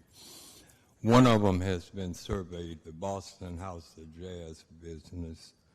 1017 is included in a complete survey of one property. That property, for some reason, is zoned commercial, not commercial, light industrial, which I didn't even know you could own properties surrounding each other that's surveyed into one lot and have different zoning. I think it was something that was done years ago, probably, and nobody ever bothered to do it. The building at 1019, I've totally renovated this building. Arnold Street is not the prettiest street in Greensboro, but we've tried to do what we could to upfit it, and we've been favored by the city, and I own a nightclub, and I have for the last 17 years. It's a historic nightclub that was once Bill Griffin's Castaways. Some of you may remember. So I feel very privileged and honored to own that entertainment facility. 1019, we plan to, there was a need for, we do weddings and different events, and sometimes we don't need a place as large as Boston's. So we thought, we're right here at it. Let's open a place for a smaller group, you know, something more affordable. In the African American community, there's not a lot of venues that cater to small groups. You know, we got the big event centers and that type of thing, but most of them are very expensive. And so we're just trying to provide, and my daughter just got married, and this was my gift to her to help her start her journey into entrepreneurship along with her brothers and myself. Thank you. Thank you very much. Are there any questions? Ms. Gaines? One quick question, Mr. Boston. Yes. What's your plans for these? Do you have any specific Well, future plans for these buildings? 1017 actually backs up, like I said, it's part of, can you put it on the screen? It actually backs up to Boston's. That's probably going to be some type of cigar lounge or something that ties in with the nightclub because it faces the patio area. And then 1019, the plans are an event center. And there's an event center on the other side of Boston. Looks pretty good, then. It's the white building, that's the new one. Maybe you could go back to the one that shows House of Boston because that's what he was referencing. Right. Yeah. There. Well, It's kind of hard to see from here, but to the, on my screen, to the right, you see an addition there, which is the patio outdoor area. That leads directly to 1017. And I'm sorry I don't have a photograph to show that. Thank you. And it already has been surveyed. It's all one lot, including 1017. Yes. It's just that that particular building was zoned industrial. Yes. Do we have any other questions?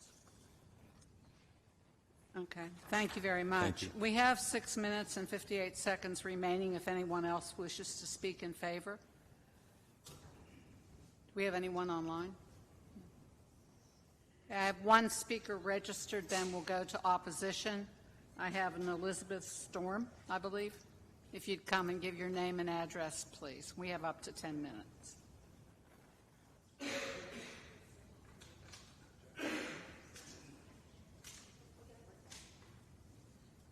Hi, good evening. I'm Elizabeth Stovall. I am Mr. Boston's neighbor at 1027 Arnold Street. A business owner, small business owner. We bought the business in our building, rather, in January of 2020, so right before the pandemic. Renovated it and have a really great space there. It's me and I have 3 tenants. Love the block, love being down in the redevelopment zone, feel like there's a lot of potential. It came to my attention that there was a zoning request just via my neighbor. I travel a lot for work, so it came to my home address, and I just read through it, and I'm in favor of redevelopment down where in our neighborhood. My only concern is parking. So currently, the Jazz Club does park. The patrons park in my parking lot. I don't really have an objection to that, except it's kind of messy sometimes. But the folks have done a great job coming down to clean up or whatever. But I think that with this new, the new business, that there's going to be more parking issues. So I'd love to know what the plan is for parking. Any other comment? That's it. Parking. Thank you very Thank you. much. Okay. Does anyone else would like to speak in opposition? There's 8 minutes and 55 seconds. Seeing none, we can go back to our rebuttal time. If you want to add any comments, we have up to 5 minutes. If you'd give your name and address again, please. But first, I wasn't aware that we had any. Do you want to repeat your name and address? Oh, I'm sorry. Michael Boston, 4500 Jamesford Drive. Thank you. Okay. Most people love Boston's House of Jazz and me. And all of my neighbors, I've tried to meet Liz several times, but for some reason that hadn't happened. Yeah, parking is an issue. It's an issue everywhere in Greensboro. And sometimes we do, and we try to follow up, and if our patrons park in someone else's lot, we do try to clean the lot. We lease several lots, including Sherwin-Williams and the bookbinding company parking lot.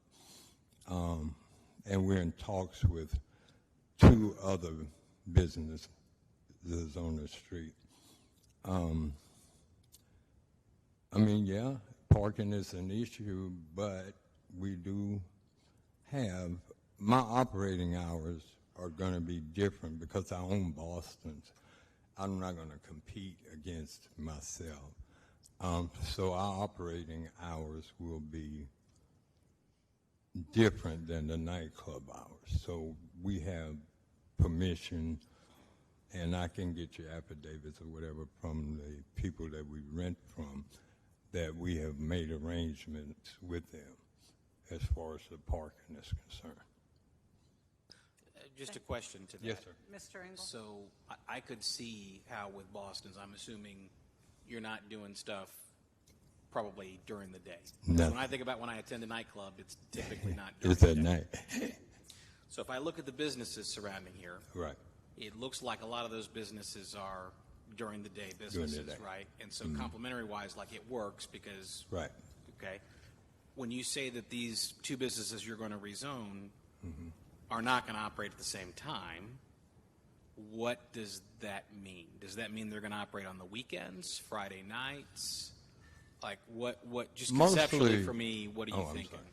Mostly, we're primarily looking to do weddings. And I'm going to be honest with you, I'm not exactly sure what we're going to do with 1017. But at 1019, primarily it's going to be private parties,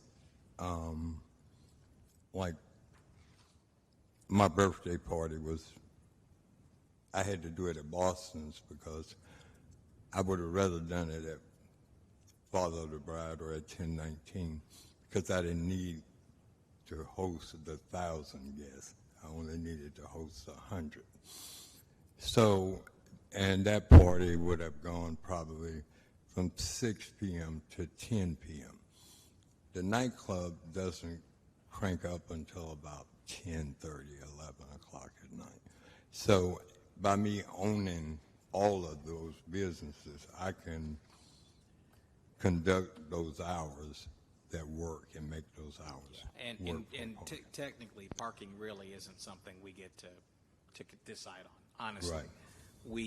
That will be part of the technical review process and how they come up with how many spots, things like that. I just, since it's the only comment that came up tonight, my suggestion, you said you hadn't had a chance to meet your neighbors. You have an opportunity to meet a neighbor tonight. Right. Right. This is the only one I haven't. Yeah, and I think it's a great opportunity. So I'll leave that with you. And again, it's not going to be part of my purview as far as what I use for consideration, but it seems like it'd be a good thing because if I was a patron and I knew that I was going to get towed from somebody's parking lot, that would be a great experience. Right, it was. And we have, like with the ambulance service, we have an understanding that if some of our patrons park there and they've got gigantic signs saying do not park, then tow them by all means. I mean, they've been warned. We do keep 12 security guards. One of the reasons Boston is one of the favorite night places in Greensboro is we haven't had not one shooting, haven't even had a good fight. Sometimes girls fight, but haven't had a good fist fight, you know.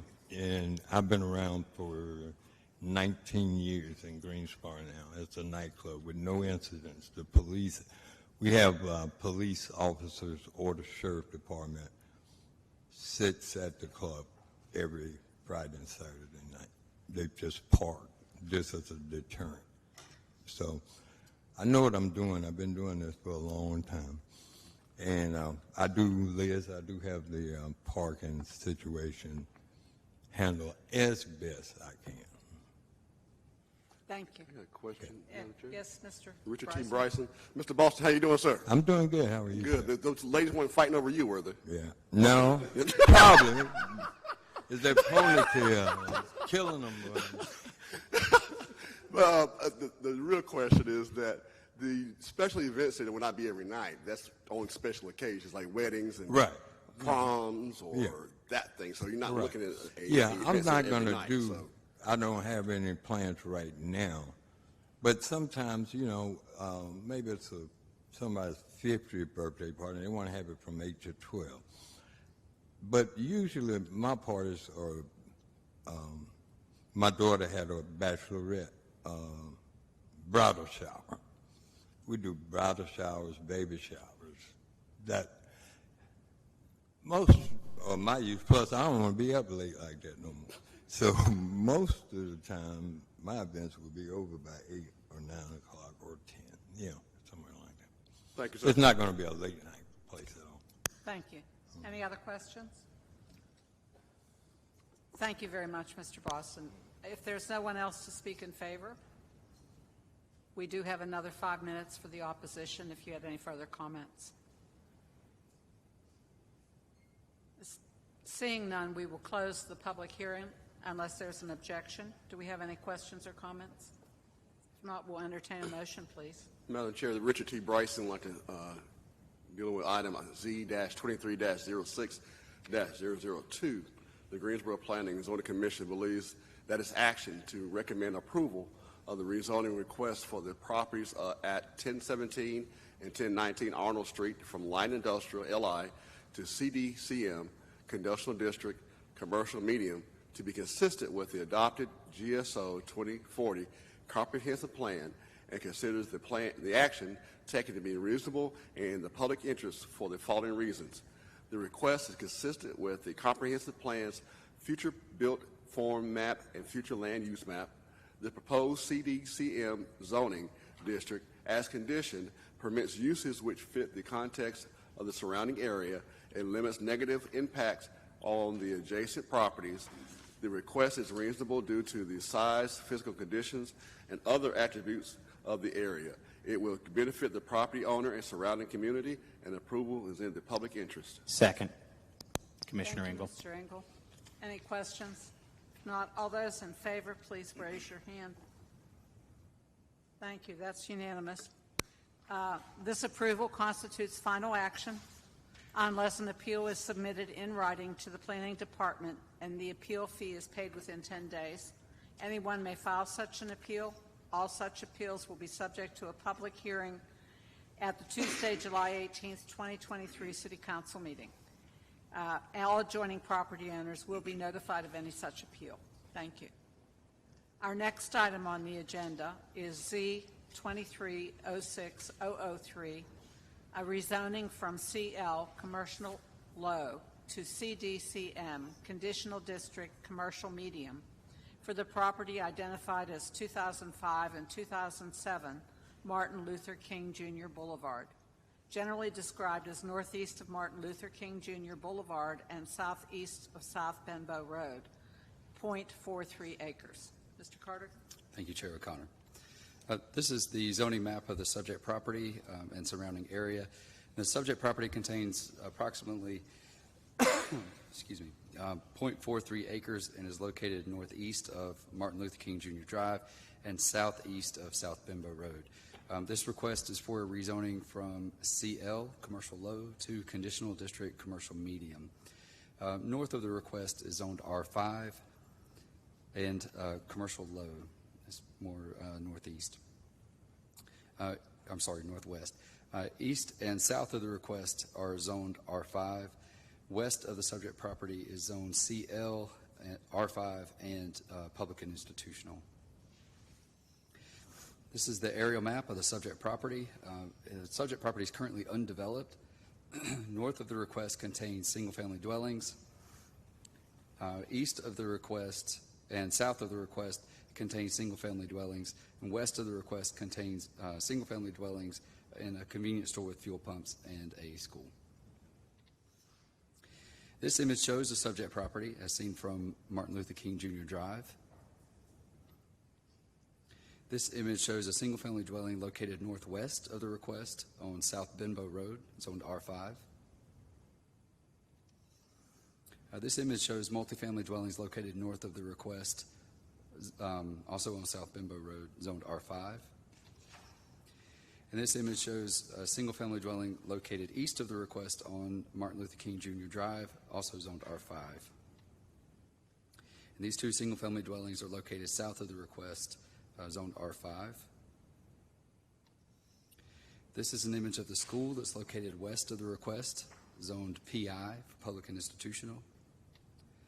And this is an image of the convenience store with fuel pumps located west of the request, zone CL. This view is facing southeast on Martin Luther King Jr. Drive. The subject property is on the left. And this view is facing northwest on Martin Luther King Jr. Drive. The subject property is on the right. And this view is facing northeast on South Benbow Road. The subject property is on the right. And this is looking northeast, I'm sorry, I think that's southwest on South Benbow Road. Subject property is on the left. These are the conditions that were presented by the applicant.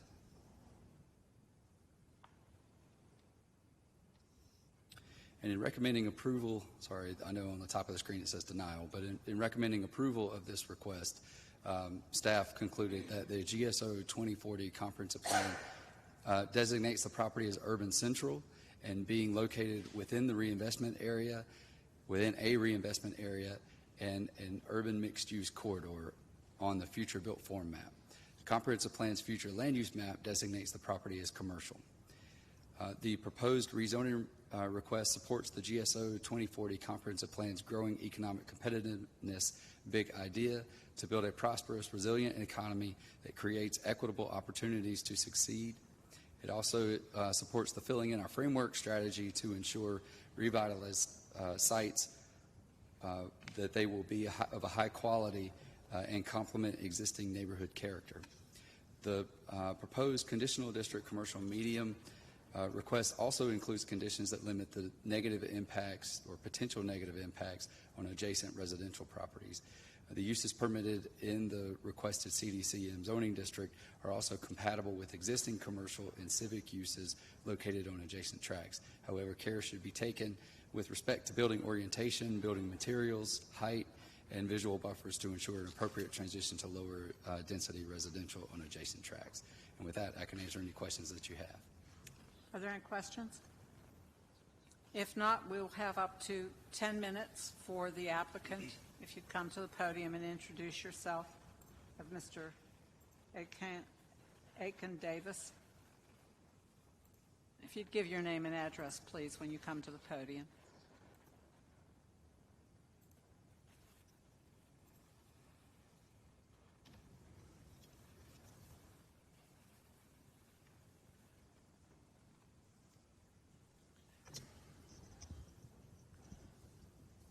Good afternoon, everyone. My name is pronounced Akon. Last name is Davis. My address is 4321 Creekdale Drive, here in Greensboro, North Carolina, 27406. I'd like to say it's certainly a pleasure to be here tonight. Unlike some, I'm a small business owner, and for me, it's considered the opportunity of a lifetime. So I don't take it lightly. Sorry, I got some height here, and I'm trying to get adjusted. Can you help him with the microphone? I think that'll work right there. Okay, thank you. All right, was able to get some stuff over to the planners, and as you can see,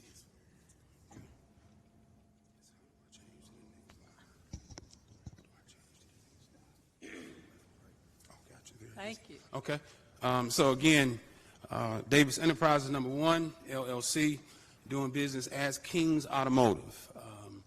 Address for the temporary location is located here on the screen, 2031 Suite E, Martin Luther King Jr. Drive. That is located in the Bimbo Park. All right, just a little bit about me. Background, I have 22 years of automotive experience. I'm what you call a master salesman. I've held every position that you can have in the car business. In addition to that, I'm a multiple lines healthcare specialist, 15 years. And as you see, I'm a local businessman seeking to business in my hometown. I have been located in High Point since 2006. I'm one of the ones that seen Hyundai and Kia before it got to where it was. Bob Dunn Ford Hyundai is where I started in 2002 in the car business and was a master Ford salesman. When Hyundai purchased Kia, I seen the market growing. Went to the only triad dealer that has Hyundai, Kia, and Genesis together, which is Carolina Hyundai Kia Genesis of High Point, which is where I'm leaving to start my business. I'm the original Genesis concierge for this part of the country, and that's a whole conversation because Genesis is a brand. And so with that being said, I'm a graduate of Carolina Christian College, graduate cum laude. I'm a resident of East Greensboro. Built my first house here 18 years ago. I rented it out, and life happened and ended up back there. I'm a leader, minister, humanitarian, community organizer, and what comes along with me is what I like to call the Bethel Initiative. Very briefly, the Bethel Initiative is where I give back to the community. So in the community of East Greensboro, it used to be done at my church. When the church is no longer operating, the Bethel Initiative is the church's name, where I sold a car or two per year before we even got to this platform. In just a couple of months, even at the temporary location, I will be sowing the first car into this community, and we plan on doing 5. That's one of my ways of giving back. As you'll see, car giveaway, community giveaways, food. I have the school supplies already ready for August.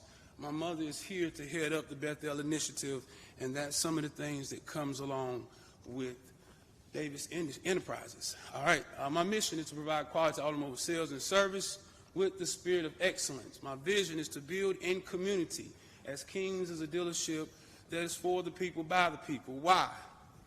because Kings has a customer base that is built from the citizens in and around this community. Since 2006, I had almost half of my customer base traveling to High Point. A lot of those are people that are here supporting me tonight. Now they have the opportunity to stay home. And by supporting, purpose, very important. Purpose is to help preserve the history of the Bimbo community by working with other local businesses and citizens in our community to keep as much business local as possible. That's a whole conversation, but as a local businessman, as a man that gives back and knows and understands what it's like to serve the needs of a community. See, unlike some, I went to a Christian college that taught us whether it's business or church, whatever entity, it should want to serve the needs of the community. Those are one of the things that we have been doing for years. So my business plan is to sell 15 to 20 pre-owned cars a month. National average is about 15. When it comes to independent dealers, I'm a franchise boy. I don't want to start out as an independent, but you don't go to a franchise before you start out as an independent dealer. I am a North Carolina independent dealer, licensed, insured, and bonded at the current place of facility. One of my goals is to help keep inflation down when it comes to prices in the community. 50% retail, 25% consignment, 25% on-the-lot financing is very important when we're living in times like this. State max interest is 29.9%. I presented to the community a 20% cap. And using local vendors is important. Building in community is important. The current building project and expansion, I'm going to talk a little bit about that more later, but the current business office that I have in the Bimbo facility, I like to keep it when it comes to the insurance services and real estate that I'm going to get into. My family owns a restaurant in High Point. It's a food desert there. I want to try to get just like Mama's, which is located in High Point, to come back to Greensboro. This is a sample facility that is built currently in Guilford County on Martin Luther King Jr. Drive, right down the street from where Just Like Mama's is, which is my family's business. This is actually what the facility will look like, gated and size, except for I'm only going to be looking for 2 instead of 3. This is a sketch of the plan here that is created by Mr. Edward Collins. He's a civil engineer. The approximate size of the building is 1,200 square feet that will give me the ample space to have the office space and to be able to service the facilities. As you'll see here, it's mapped out to where I believe I'm right at about 20 parking spaces. Try to be respectful of time here. I have a sketch up here to where this is commercial low. Right across from it is the gas station and commercial medium. At the top, Bimbo MLK is existing commercial low/medium. Means that this is not something new that I'm bringing to the community. It is already here and established. I'm just looking to help make it better. This is also the Bimbo Center, which is less than, I'm going to say, 2,000 feet, maybe 1,500. There's 5 houses in between. 3 of those houses are abandoned. One of the people that live in the house is also a business owner in the Bimbo Center. In the Bimbo Center is where I'm currently located. The future expansion, as we'll see, this is one of the houses that is adjacent to the property. One of the things that's very important is this house kind of goes, the setup is funny. I don't want to take too much time when it comes to how it kind of goes over the property line, but the future expansion in the next 24 months is to buy the adjacent property to continue to expand. As I have talked to certain people in the community, and I want to take a minute and pause here. Being from the east side of Greensboro, I went to school here. I grew up here. I'm not one of the ones that are afraid to get out, so I went out to talk to the neighbors. The neighbor directly behind it was certainly an approval, especially when I told him about the fence with the opaque where you can't see through, and there's a lot of restrictions there to continue to preserve the area. So my intention is to come in and continue to help build in community, which just so happens to be my community as well. My home is within 7 miles of this place. My mother is here. Her home is within 3 to 5 miles. Those that are here supporting me right now all live in and around this community. I'm not one that wanted to put a lot of pictures up here of abandoned properties, but this house is abandoned. There's no one that lives there. Behind the gas station, that house is abandoned. And 2 houses next to this one is abandoned. Good business supports community and the local economy. It brings jobs. I have people waiting. It brings vendors. There's over 7,000 parts on the car. I don't know how to fix none of them, but I'm going to tell you right now that there's a lot of people that we get supplies from. The local auctions, the gas station right across the street. It invites other businesses. It also, we don't necessarily want to focus in on crime, but, there's been a lot of work done in the Bimbo area, and especially in the Bimbo business part, to keep some of that down. It is growing, and the community has done a lot to build there. And I'm just one of the businessmen that want to see the Bimbo community, the business parks there, state and local community with local business owners. And that's pretty much the gist of it. I reached out to the community, went out. I have a lot of names for people that supported it. I arranged a meeting through our city councilwoman with the community. The meeting went well. There was another meeting that was called without the people that were in approval being there and without me being invited back. And then I was informed that the community was now against it. Some of the people were there at the first ones. I have names.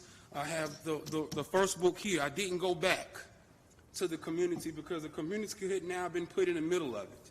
And I didn't think it was fair for people not to have the opportunity to come back that were in support of the facility.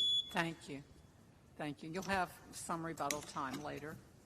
We appreciate your presentation. Are there any questions? If not, we have up to 10 minutes for those in opposition.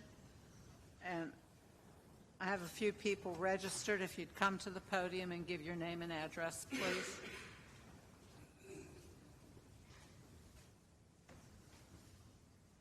My name is Pamela Leak.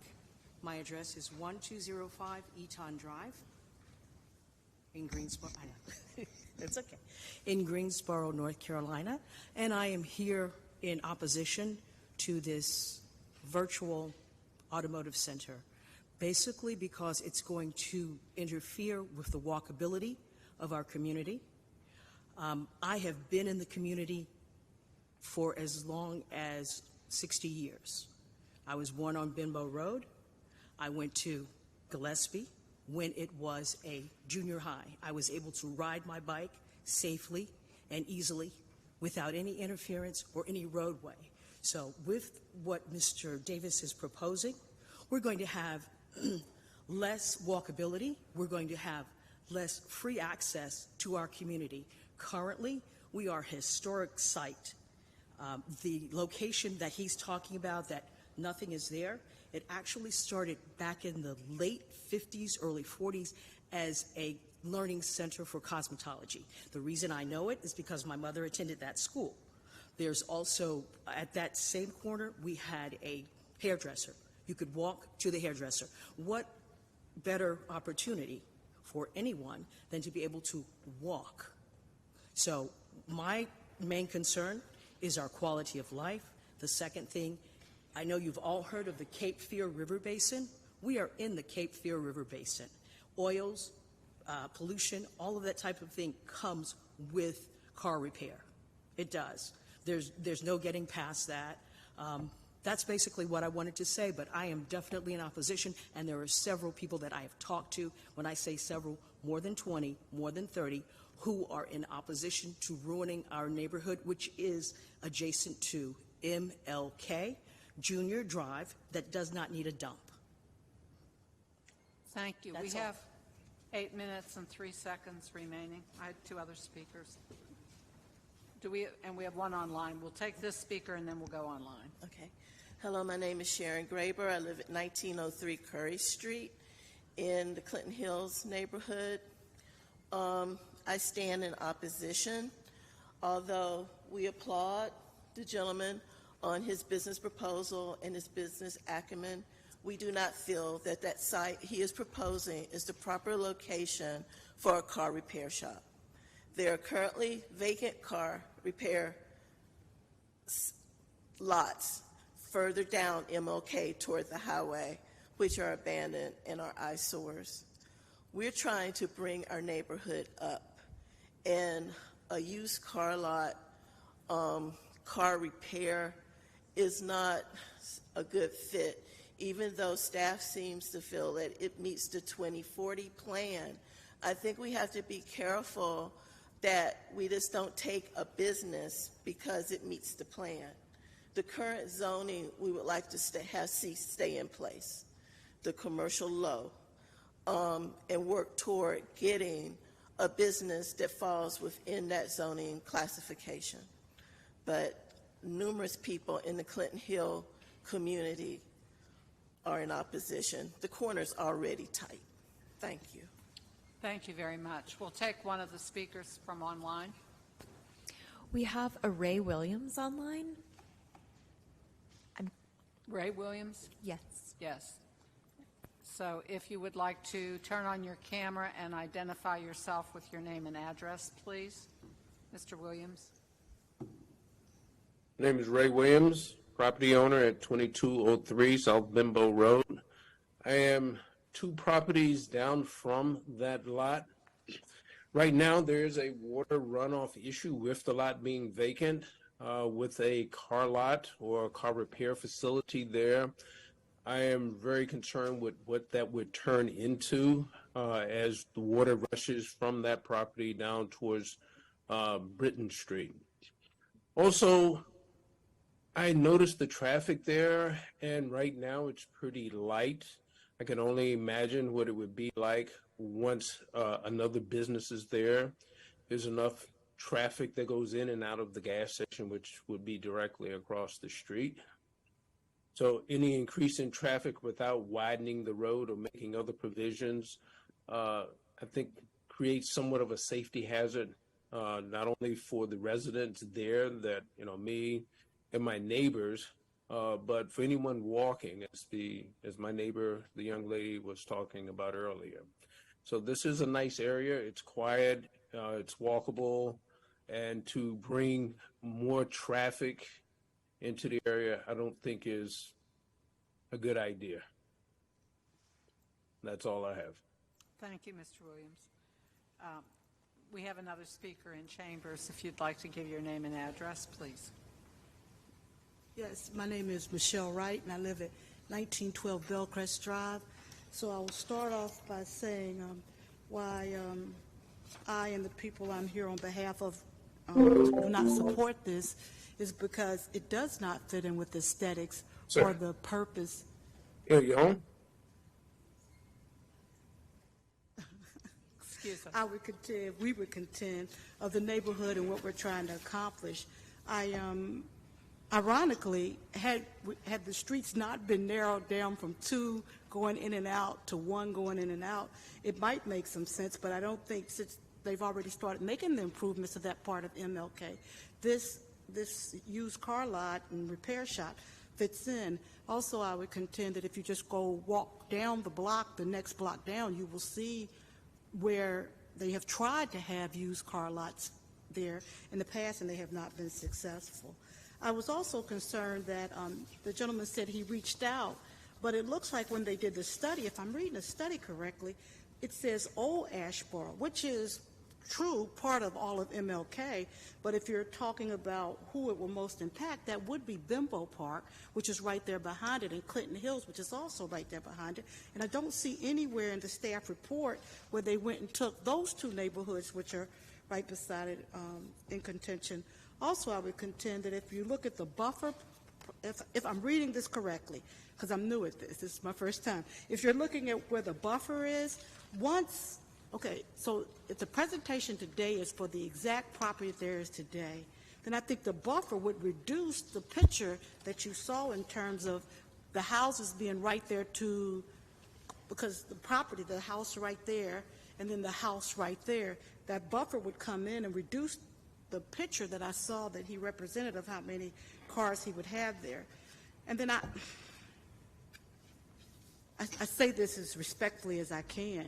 It almost sounds as like there's a presumption that people in Bimbo Park don't have the ability or the capability of just driving down, driving over to Summit Avenue to the car dealership there, or getting right on the highway, which is right there which is maybe less than 250 feet, maybe 350 feet away, and getting on the highway and driving to Randleman Road or any other existing area to shop for cars. I would just say, respectfully, the last thing Bimbo Park, Clinton Hills needs is a car dealership. Any other idea we're not opposed to, and I am not here opposed to not saying that some business should not go there, but I think right now it should stay commercial low, not go to commercial district, commercial medium for the purposes what's been offered before you here today. And then finally,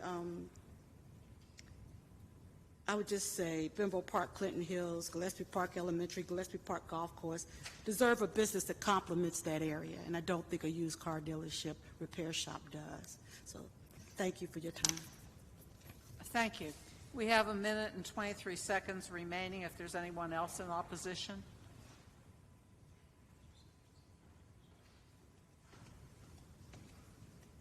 If you give your name and address, please. Yes, my name is Sheila Blair Chang. I live at 2004 South Bimbo Road in Greensboro. That is approximately 2.5 blocks from said location that we're discussing this evening. I really had not prepared myself to have any input at this meeting. I came because I just wanted to know what was going on. But I must say, as a resident, my parents built their home brick by brick. And we moved in 1959.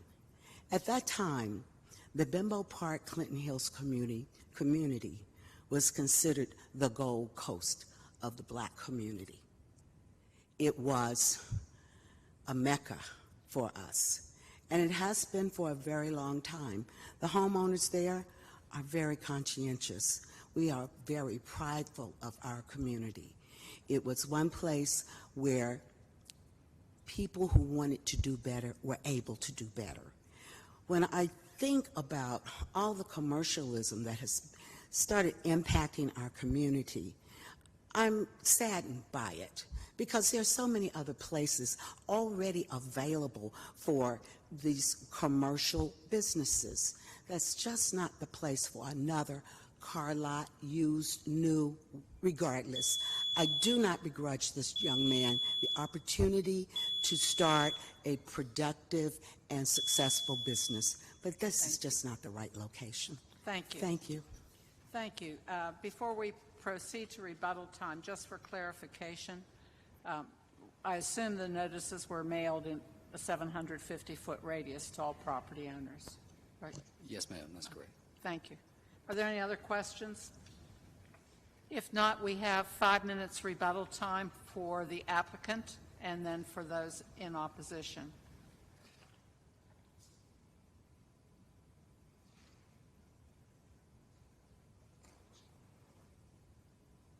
So, Mr. Davis, for the record, if you'd give your name and address again, please. Yes, ma'am. All right, Akon Davis, 4321 Creekdale Drive, Greensboro, North Carolina, 27406.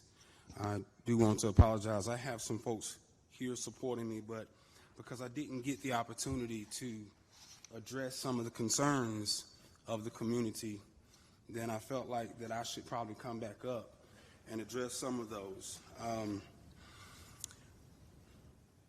As respectfully as I can, I would say any dealer has to get started. Coming from a franchise dealership for 22 years, I don't come from the used car world. I come from the new car world, but you just don't start out with a brand new facility. A brand new one, like Toyota that's coming.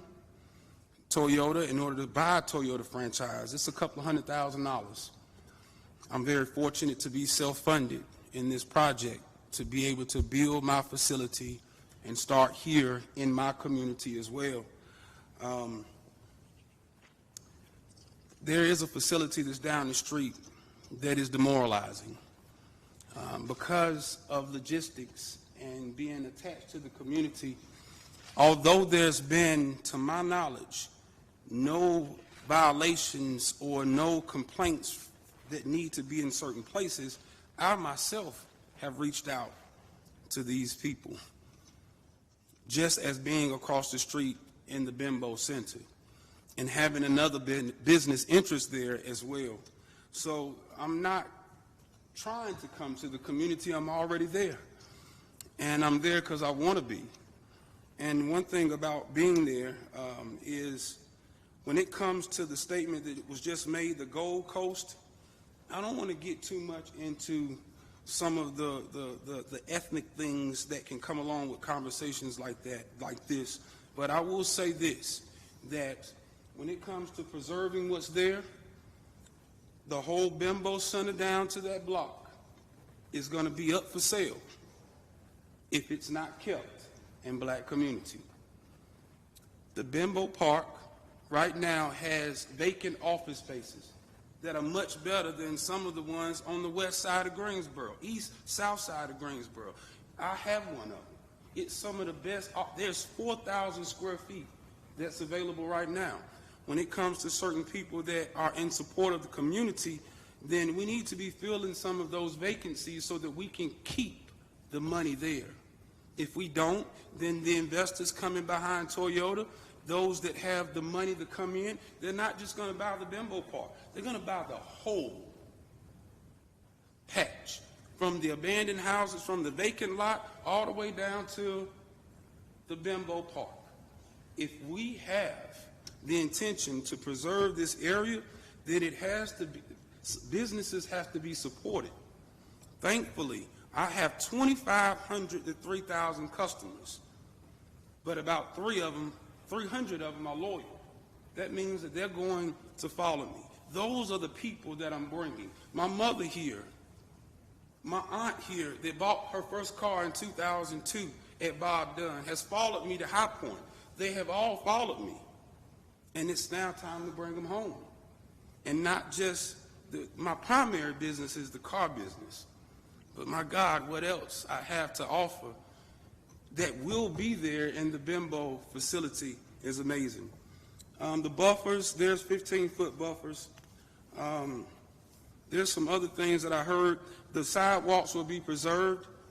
One of the driveways will be taken out, so there's only going to be one, and the parking spaces are mapped out by a civil engineer that when you go in and take out some of the, I don't know all the dimensions, then that's what it leaves me.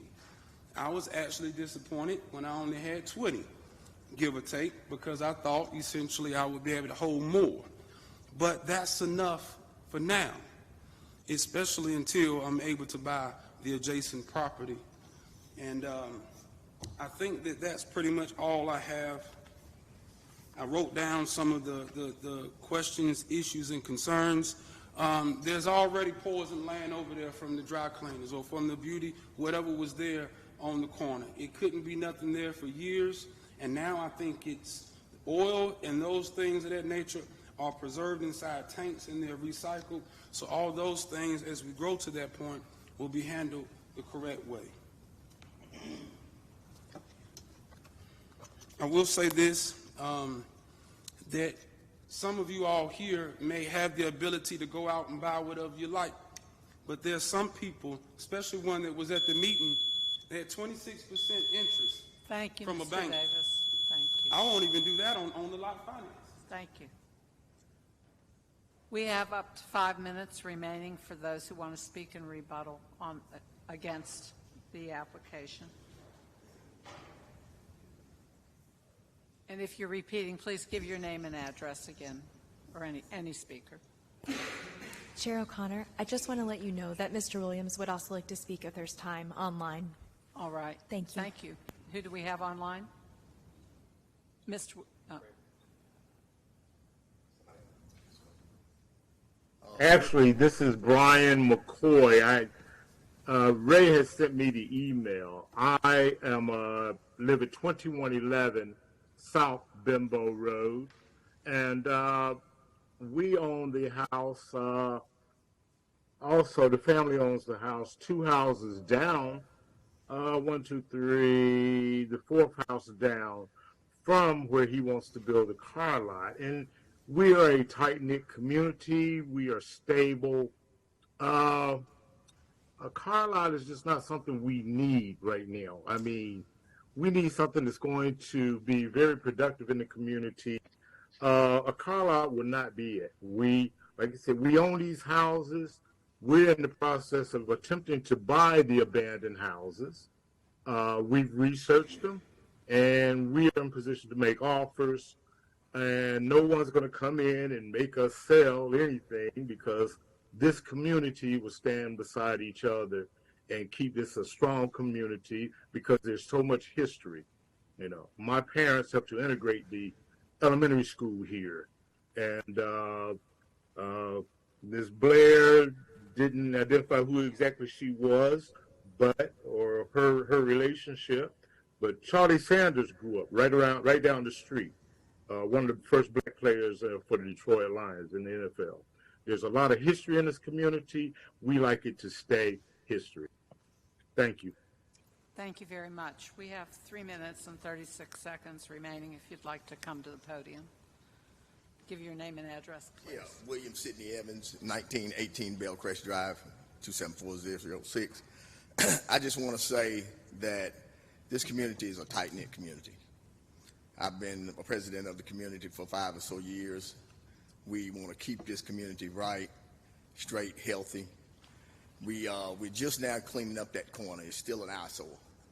And we just don't think a car lot and a repair shop would be adequate in the direction we want to travel in the future. What is this place going to look like in 5 years, 10, 15? Thank you. Thank you. We have 3 minutes and 4 seconds. Sharon Graber, 1903 Curry Street. One of the things I want to say, the pictures that were presented of the neighborhood and the surrounding area don't totally tell the whole story as far as the architecture of the houses that are further down, where Mr. McCoy lives, and even beyond the 2 houses that are on South Bimbo adjacent to the vacant lot. Once you go into the next block, the whole area totally changes. We're not against your business. We're not against you starting a business. We're pro-black business. Myself, I am a small business owner. I grew up in the neighborhood. I was educated by what's now the Gifford County School System, which was previously Greensboro.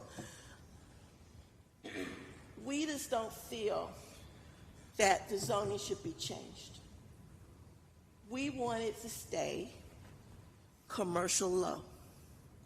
Commercial medium would bring a whole series of other events into our neighborhood, a neighborhood that is stable, a neighborhood we're trying to fix up and revitalize. A car lot sends a totally wrong message. Yes, we are a minority neighborhood, and because we're a minority neighborhood does not mean that we are willing to take, and I don't mean this, please don't take this the wrong way, but you have to see where the residents are coming from. We are not willing to take just any kind of business. I mean, yes, what he's proposing will meet the 2040 plan, but the 2040 plan can still be met by leaving the zoning as is and letting us work it to get a business on that site that falls within the current zoning, that is restorative to the neighborhood and its values and what we want to see in our neighborhood. We're the ones who live there. He is from East Greensboro, true, but we are the residents of Bimbo Park and Clinton Hills in that area of Ashboro Street. Old Ashboro starts further down at Florida Street. So when you say outreach was done to Old Ashboro, it missed the mark. I mean, it really missed the mark. So that's all I have to say. Thank you. Thank you. We have all 17 seconds left if anyone has anything else to say in opposition. Are there any questions? Mr. Engel? Go ahead. This is for Mr. Carter. I noticed that the zoning next door is commercial low. So this property could, as it stands, without them having to come here or talk to us, city council, or anybody, they could go pull a permit today. Could they build a convenience store with fuel pumps there? Because it looks like that's what's across the street. Yes, that, Could it is be, what's could across there the street. be, could there be, I see retail on the permitted use table. That's what I'm wondering. Is It it? could be a convenience store. It could be a yes. convenience store. I want to check to make sure. And I remember we had this conversation a long time ago. There was a piece of property that the paper dubbed the Devil's Triangle, which was Lake Jeanette Road and Lawndale. That was they were going for commercial low, and I believe that was one of the things. There were also some drive-through applications. It looks like those are no longer applicable. But I do want the community to understand when they're saying keep the zoning the way it is, this is a straight zoning. Okay? So there are a lot of things that can be built there. Near as I can tell, a microbrewery is one of them that they don't have to come talk to us about. So I just want y'all to understand that you need to look at this permitted use table, because I can go with this tonight, and I'll be candid here. I typically have never supported a one-time exception that was extremely well conditioned. I've never supported a car dealership next to a single-family residential. I'll hang my hat on that. And there's only one exception to that, and it was near Wendover Avenue, and it was extremely well conditioned. And this is close, I will tell you, but there are still some uses within commercial medium I'm not comfortable with that are still here. You can see what Mr. Terrell limited out tonight in his commercial medium application. I just don't feel like, in my mind, as I'm looking at this, auto repair service is something that I want next to single-family homes. I've never typically gone for that. So I have to look at land use, and I have to look at complementary uses and how things work. I do want the neighborhood to understand that my voting against this tonight does not mean that there are not a whole lot of other potential uses that could come there. They don't have to come talk to me about it. I just want you to understand that. Okay, so I will not be supporting this evening. I think there needs to be some work done on the application to limit out some of the uses, hours of operation. I will say this, in my experience, there are very few, I'm saying this, the way in which cars are purchased today has changed.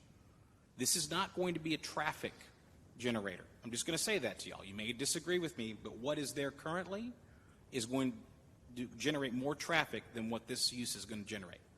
Okay? You may not believe me, but I'm telling you, the way that people buy cars today, it's completely different. They're not going up and test driving and running up and down the road 80 miles an hour. We don't do that anymore. So just want y'all to understand that. My suggestion, keep talking. So, hopefully maybe you can come with a better application before you get to council or wherever else this is going. I know if I vote against it, it's automatically going to go there because there'll be less than 6 votes for. So I'll let the other commissioners talk, but that's where I'm at. Were there any other questions before we close the public hearing? Thank you. Sorry. That's all right. Okay, without objection, we'll close the public hearing. Are there any further comments from commissioners or questions? Vernal Alford talking. You talk about you're in the community. I'm in Spalding Park, which is just outside of this. This is a place where I walk sometimes when I get a chance to walk, and not at these meetings. I don't see the problem with it, with this application. I think, looking at what's across the street, I don't think it's going to be any worse than what you have across the street as a gas station. I can support this because I can see where if he buys up these 5 properties, I think it will do a better job with the community. So I can support this, being a resident of this area. Anyone else? Madam Chair, this is Richard T. Bryson. Yes, Mr. Bryson. I'm not from Greensboro. I've been here since 1995, but I know this area very well. And my wife grew up off of South English Street. And my grandmother, her grandmother, grew up in Terracotta, which is off Norwalk Street. So I'm very familiar with this area. And I've visited this area on numerous occasions. I have friends and family that live in this area. And I cannot imagine a car dealership going in this area. I cannot imagine a used car dealership or a car repair, even though there's a garage across the street. That's been there forever. I believe that if the neighborhood had a choice, they wouldn't have that there now. But it's been there forever. And look down the street is Gillespie Elementary. I don't see this fitting into that neighborhood. I think Mr. Davis has a great idea, great intentions, but I don't think it meets the neighborhood's criteria for growth, because I can't see 5 years from now this property bringing in a whole bunch of jobs, a whole bunch of economic growth in this area because we have a car dealership there. So I would not be supporting this application tonight. It's not that I don't support Mr. Davis and his pursuits. God bless you, sir, and may heaven smile upon you. But I think that this pursuit in this area is not needed right now. Thank you. I have to agree with Mr. Bryce and Mr. Engel. I really admire and respect Mr. Davis and your proposal. However, I also have listened to what the neighbors have to say, and I see this as a corridor from the highway into our town. And I don't see that this particular business proposal fits that corridor plan. So while I would support the business proposal, I would not support it in this location, and I will be voting against this. Do I have a motion?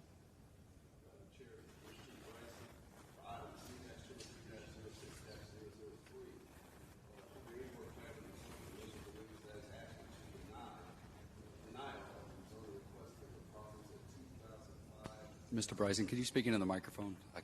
We can't hear you out here. Thank you. I can hear me though, but C-23, can you hear me now? Yes. Okay. C-23-06-003.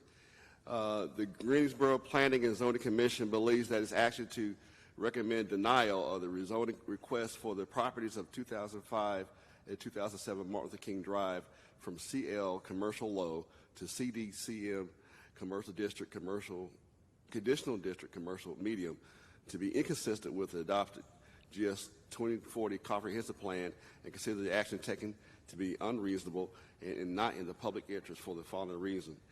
The request is inconsistent with the Comprehensive Plan, Plan's future built map, future built form map, and future land use map. The proposed CDCM zoning district as condition does not limit negative impacts on the adjacent properties, nor does it permit uses which fit the context of the surrounding area. The request is not reasonable due to the size, physical condition, and other attributes of the area. It would be a detriment to the neighbors and surrounding community, and denial is in the public interest. Second, Catherine Magid. Thank you, Ms. Magid. So we have a motion from Mr. Bryce and a second from Ms. Magid. The motion is to deny. All those in favor of the denial, please raise your hand. All those opposed to the denial. We don't have we need 6 votes to constitute majority. So in this case, this is subject to a public hearing at the Tuesday, July 18th, 2023 City Council meeting. Thank you.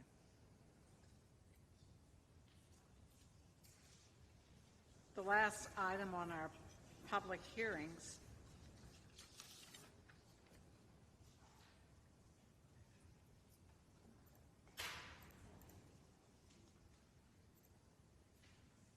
is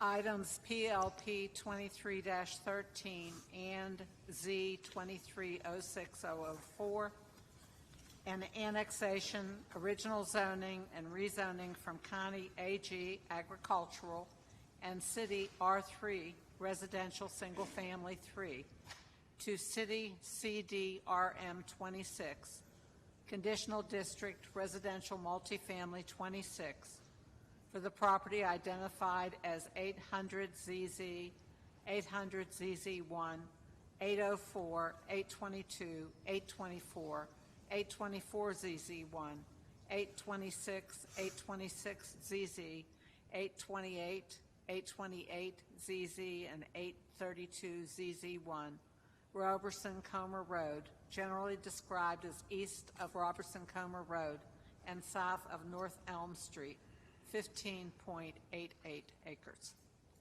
Mr. Carter? Thank you, Chair O'Connor. That is a lot of addresses there. This is the zoning map of the subject property. The subject property contains approximately 15.88 acres, 9.27 acres of which is involved with the annexation and original zoning request, and the remaining 6.61 acres is a rezoning. It's property that's already in the city. The property is located east of Robertson-Comer Road and south of North Elm Street. The request is for an annexation and original zoning and rezoning from county agricultural and city R3 to city conditional district RM26. North and east of the request are zoned city planned unit development. South of the request is zoned R3 and city CDRM5. West of the request is zoned city R3 and city CDRM8. This is the aerial map of the subject property showing that it currently contains a single-family dwelling and vacant land. North of the request contains multifamily dwellings. East of the request contains Lake Jeanette. South of the request contains single-family dwellings and undeveloped land, and west of the request contains single-family dwellings. This is an image of the northern portion of the subject property as seen from Robertson-Comer Road. And this is an image of the southern portion of the property as seen from Robertson-Comer Road. This image shows the multifamily dwellings that are located north of the request, zone city PUD. This image shows undeveloped land located south of the request, zone city CDRM5. This image shows undeveloped land also located south of the request, zone city R3. This image shows an example of the single-family dwellings located west of the request, zone city R3. This image shows a single-family dwelling located west of the request, zone city CDRM8. And this is undeveloped land located west of the request, zone city CDRM8. This view is facing southeast on Robertson-Comer Road. The subject property is on the left. This is facing northwest on Robertson-Comer Road. The subject property is on the right. And these are the conditions that were submitted by the applicant. And in recommending approval of the request, staff concludes that the comprehensive plan currently designates that the property is designated as urban general on the future built form map and residential on the future land use map. The proposed rezoning and original zoning requests both are supported by the comprehensive plan's Creating Great Places goal to expand Greensboro's citywide network of unique neighborhoods offering residents of all walks of life a variety of quality housing choices, and the Building Community Connections goal to maintain stable, attractive, and healthy places to live and raise families. The CDRM 26 request as condition would permit uses that are complementary to those existing in the surrounding area, and care should be taken with respect to building orientation, materials, height, and visual buffers to ensure an appropriate transition to the lower density residential on adjacent tracts. With that, I can answer any questions that you have. Do we have any questions? We don't. Thank you. We have Mr. Isaacson for the applicant.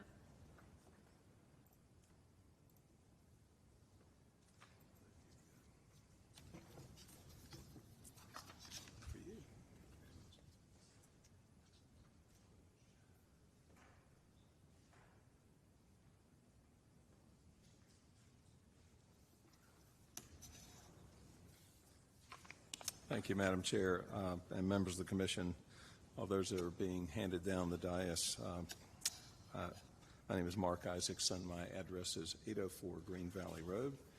I'm here this evening on behalf of our client, Eminent Investments, which has the subject properties under contract for purchase, subject to this annexation and rezoning.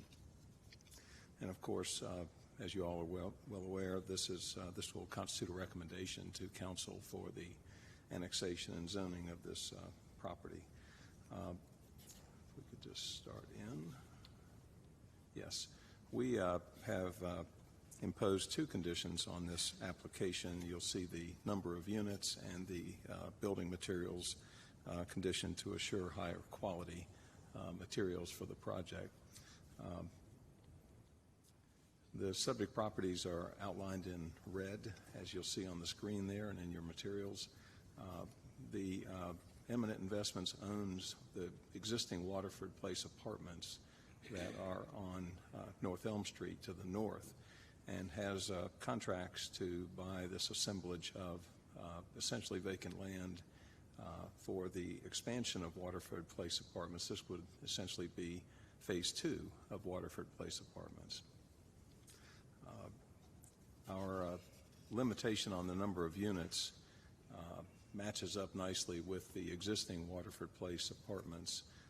So we have limited the number of units, which brings the density level down to approximately 18.9 units per acre.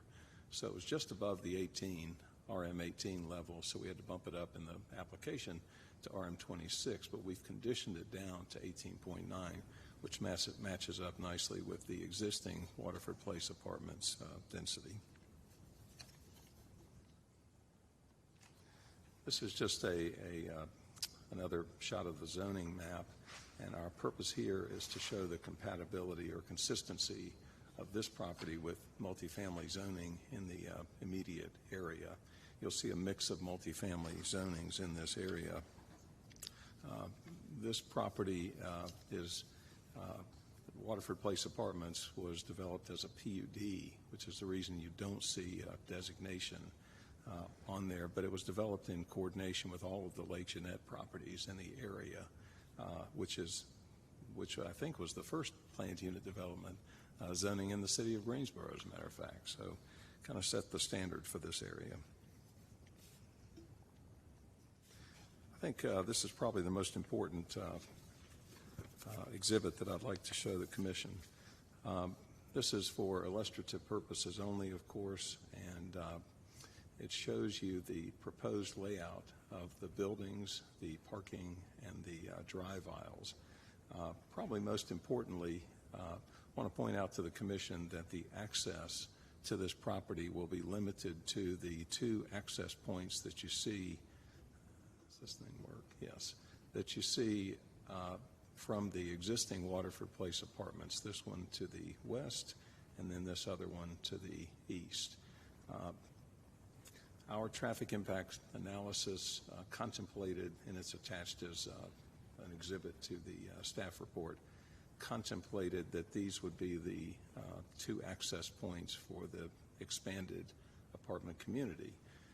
At the southwest corner down here, you will see a gated emergency only access point, and that is per the discussions and the scope of the study that were worked out between the Davenport engineering firm and GDOT. So the upshot of that, I think, is that we anticipate no traffic impact, no transportation impact on Roberson-Coma Road as a result of this expansion of Waterford Place apartments. There will be, as you see there, a street yard buffer. There will also be a new sidewalk installed if this is approved. There are also several landscape buffer areas in the exhibit. There's a stormwater detention pond, and then of course to the south, or I guess the east here, you'll see Lake Jeanette is bordering this property. So our clients and I have been involved in assembling this property for about 2 years, and as taken quite a bit of work to get to this point. Lastly is a copy of the letter that we sent out per the city's notification list. In May, we sent out the letters explaining the purpose of our applications and invited folks in the area to attend a neighborhood meeting toward the end of May. We had a handful of people, 4 or 5, who did attend the meeting. Some questions were asked. I believe we resolved those questions, and we had thought that there would be no opposition to our request. Today we received word from Rachel that there was a property owner in the area who expressed some concerns or questions. We contacted that property owner, sent her the materials that you've seen here, including the illustrative sketch plan, and offered to address any concerns or questions that she may have. So we stand ready to do that. In summary, I would submit to the Commission that this has been a quickly growing area of our city, especially with the addition of the outer loop and all of the other growth, the impetus for growth in this area. We think this, submit that this proposal would address a housing need that continues to grow in this area with quality residential development and housing that will provide housing for people who want to live near the outer loop and get on that outer loop to go east, west, or any direction, and or who may be working in areas that would be served by that access. We stand available to answer any questions that the Commission may have, and appreciate your consideration. Are there any questions? We have about 3 minutes remaining if anyone else wants to speak in favor of the application. If not, I have one person. If there's no one else to speak in favor, we have up to 10 minutes for those who want to speak in opposition. I have Ms. Deanna De Liberto. Is she online? If you'd like to put on your camera and give us your name and address, please. Yes, my name is Dina Diliberto. I live at 4723 Tulip Tree Drive in Greensboro. First, I'd like to indicate that I received the paperwork from the planning department, and basically it said that the zoning staff report would be available on the website on June 2nd, 2023.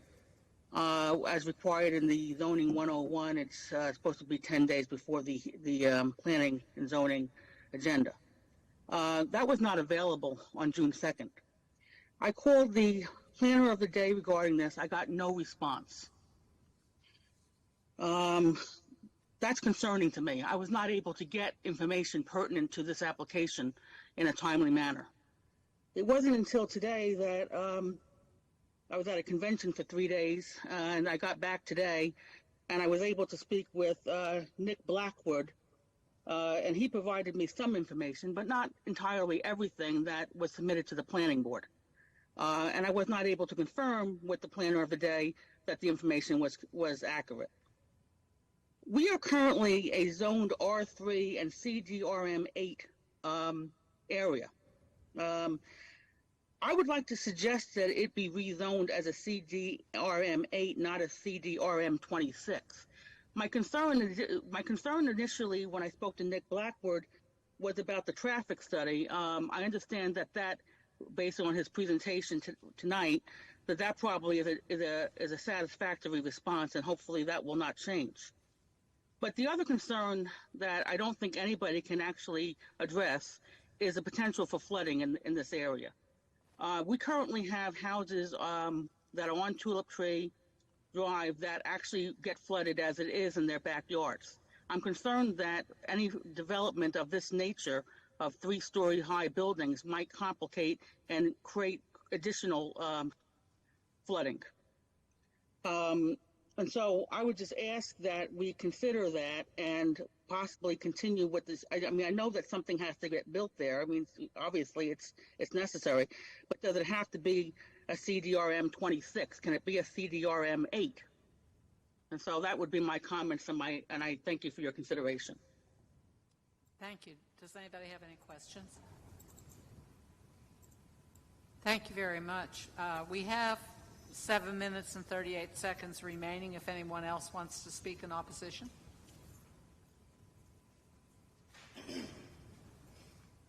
If not, we'll give 5 minutes rebuttal time to the applicant. Thank you, Madam Chair. I'm glad to hear that our materials made it to her today, and this is going to City Council, so we would stand ready to address any further questions that may be raised about the project. But specifically referring to the potential flooding issue, the engineer, Mr. Knowles, who prepared that illustrative sketch plan, is here. Glad to answer any questions that you all may have, but you'll see on that plan, and I guess we could bring it back up if necessary, that there's at least one stormwater detention pond. This property slopes toward the lake. It's just the natural topography of the area. So I think just not likely that any water runoff that's not controlled by the pond, and of course that will be strictly reviewed at the site plan level by our technical review committee, TRC, which you all are very familiar with, to govern and regulate stormwater runoff. The rule is simply stated that all water runoff generated by this property has to be retained on this property. It cannot leave this property. But in any event, just the natural lay of the land would tell us that that's going to run toward Lake Jeanette.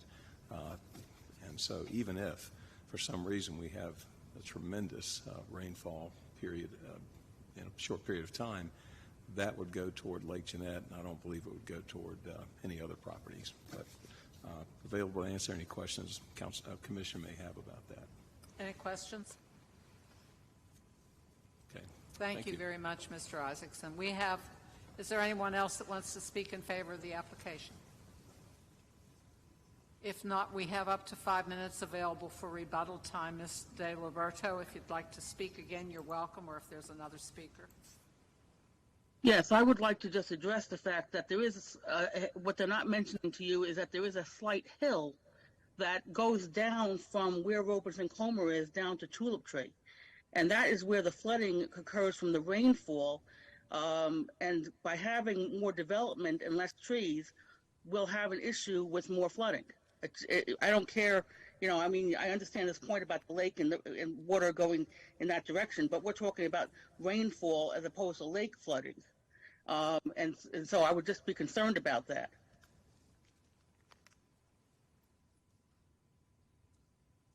Thank you. Is there anything else you'd like to add? Well, I mean, I think that everybody in our neighborhood is sort of like we know that things have to, get built and more people are coming into North Carolina. I don't think anybody disputes that. We just want to make sure that our neighborhood stays a neighborhood and not, and that gets into something that is going to be dangerous for kids and in the area. And, we don't want our property values to diminish. I know that's not something that you're concerned with. I've read, a lot of documents in relation to this. But I am concerned about the rainfall. I used to live in New Jersey, and when they did a development out there, a similar situation, they promised us it wasn't going to affect the flooding, and it did. I understand. Thank you. You're welcome. Anyone have any questions? Does anyone else have a comment they would care to make in opposition? If not, if there's no objection, we will close the public hearing. Looking for any comments or a motion. Would need first a motion for annexation and one on the zoning. I'd like to make a motion to annex PLP 23-13. Richard T. Bryson, second. Thank you for the seconds, plural. Magid. Sorry. Thank you, Ms. Magid.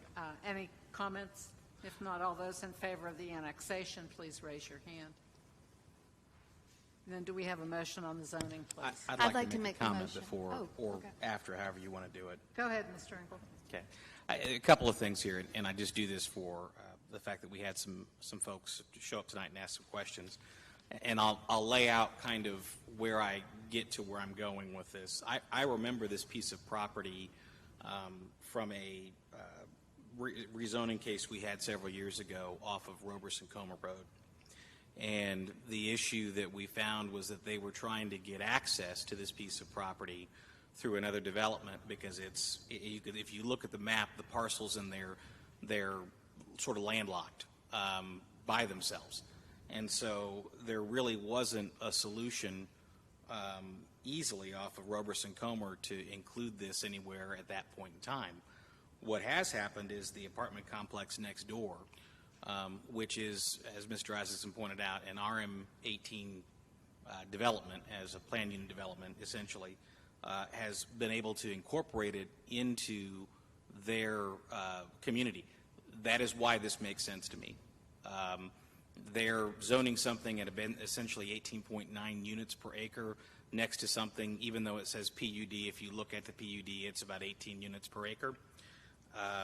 So that's why this makes sense to me. With regards to the stormwater concerns, it's not part of our purview. Ultimately, that's a TRC, Technical Review Committee, relevant item. They do deal with that.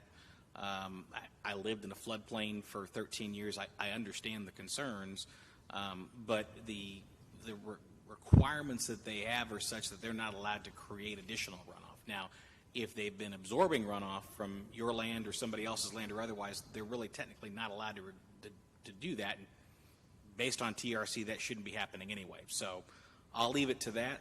That group will take care of that. I'm looking at land use tonight. To me, this is a similar use next to the use. Ultimately, the entrance off Roberson-Comer is at emergency only. So that tells me that they're going to have to cut through the rest of the apartment complex to get out. I think that's a wonderful for the system that they're going to have there, and I think this will support our need for housing in the community. So I'll be supporting it.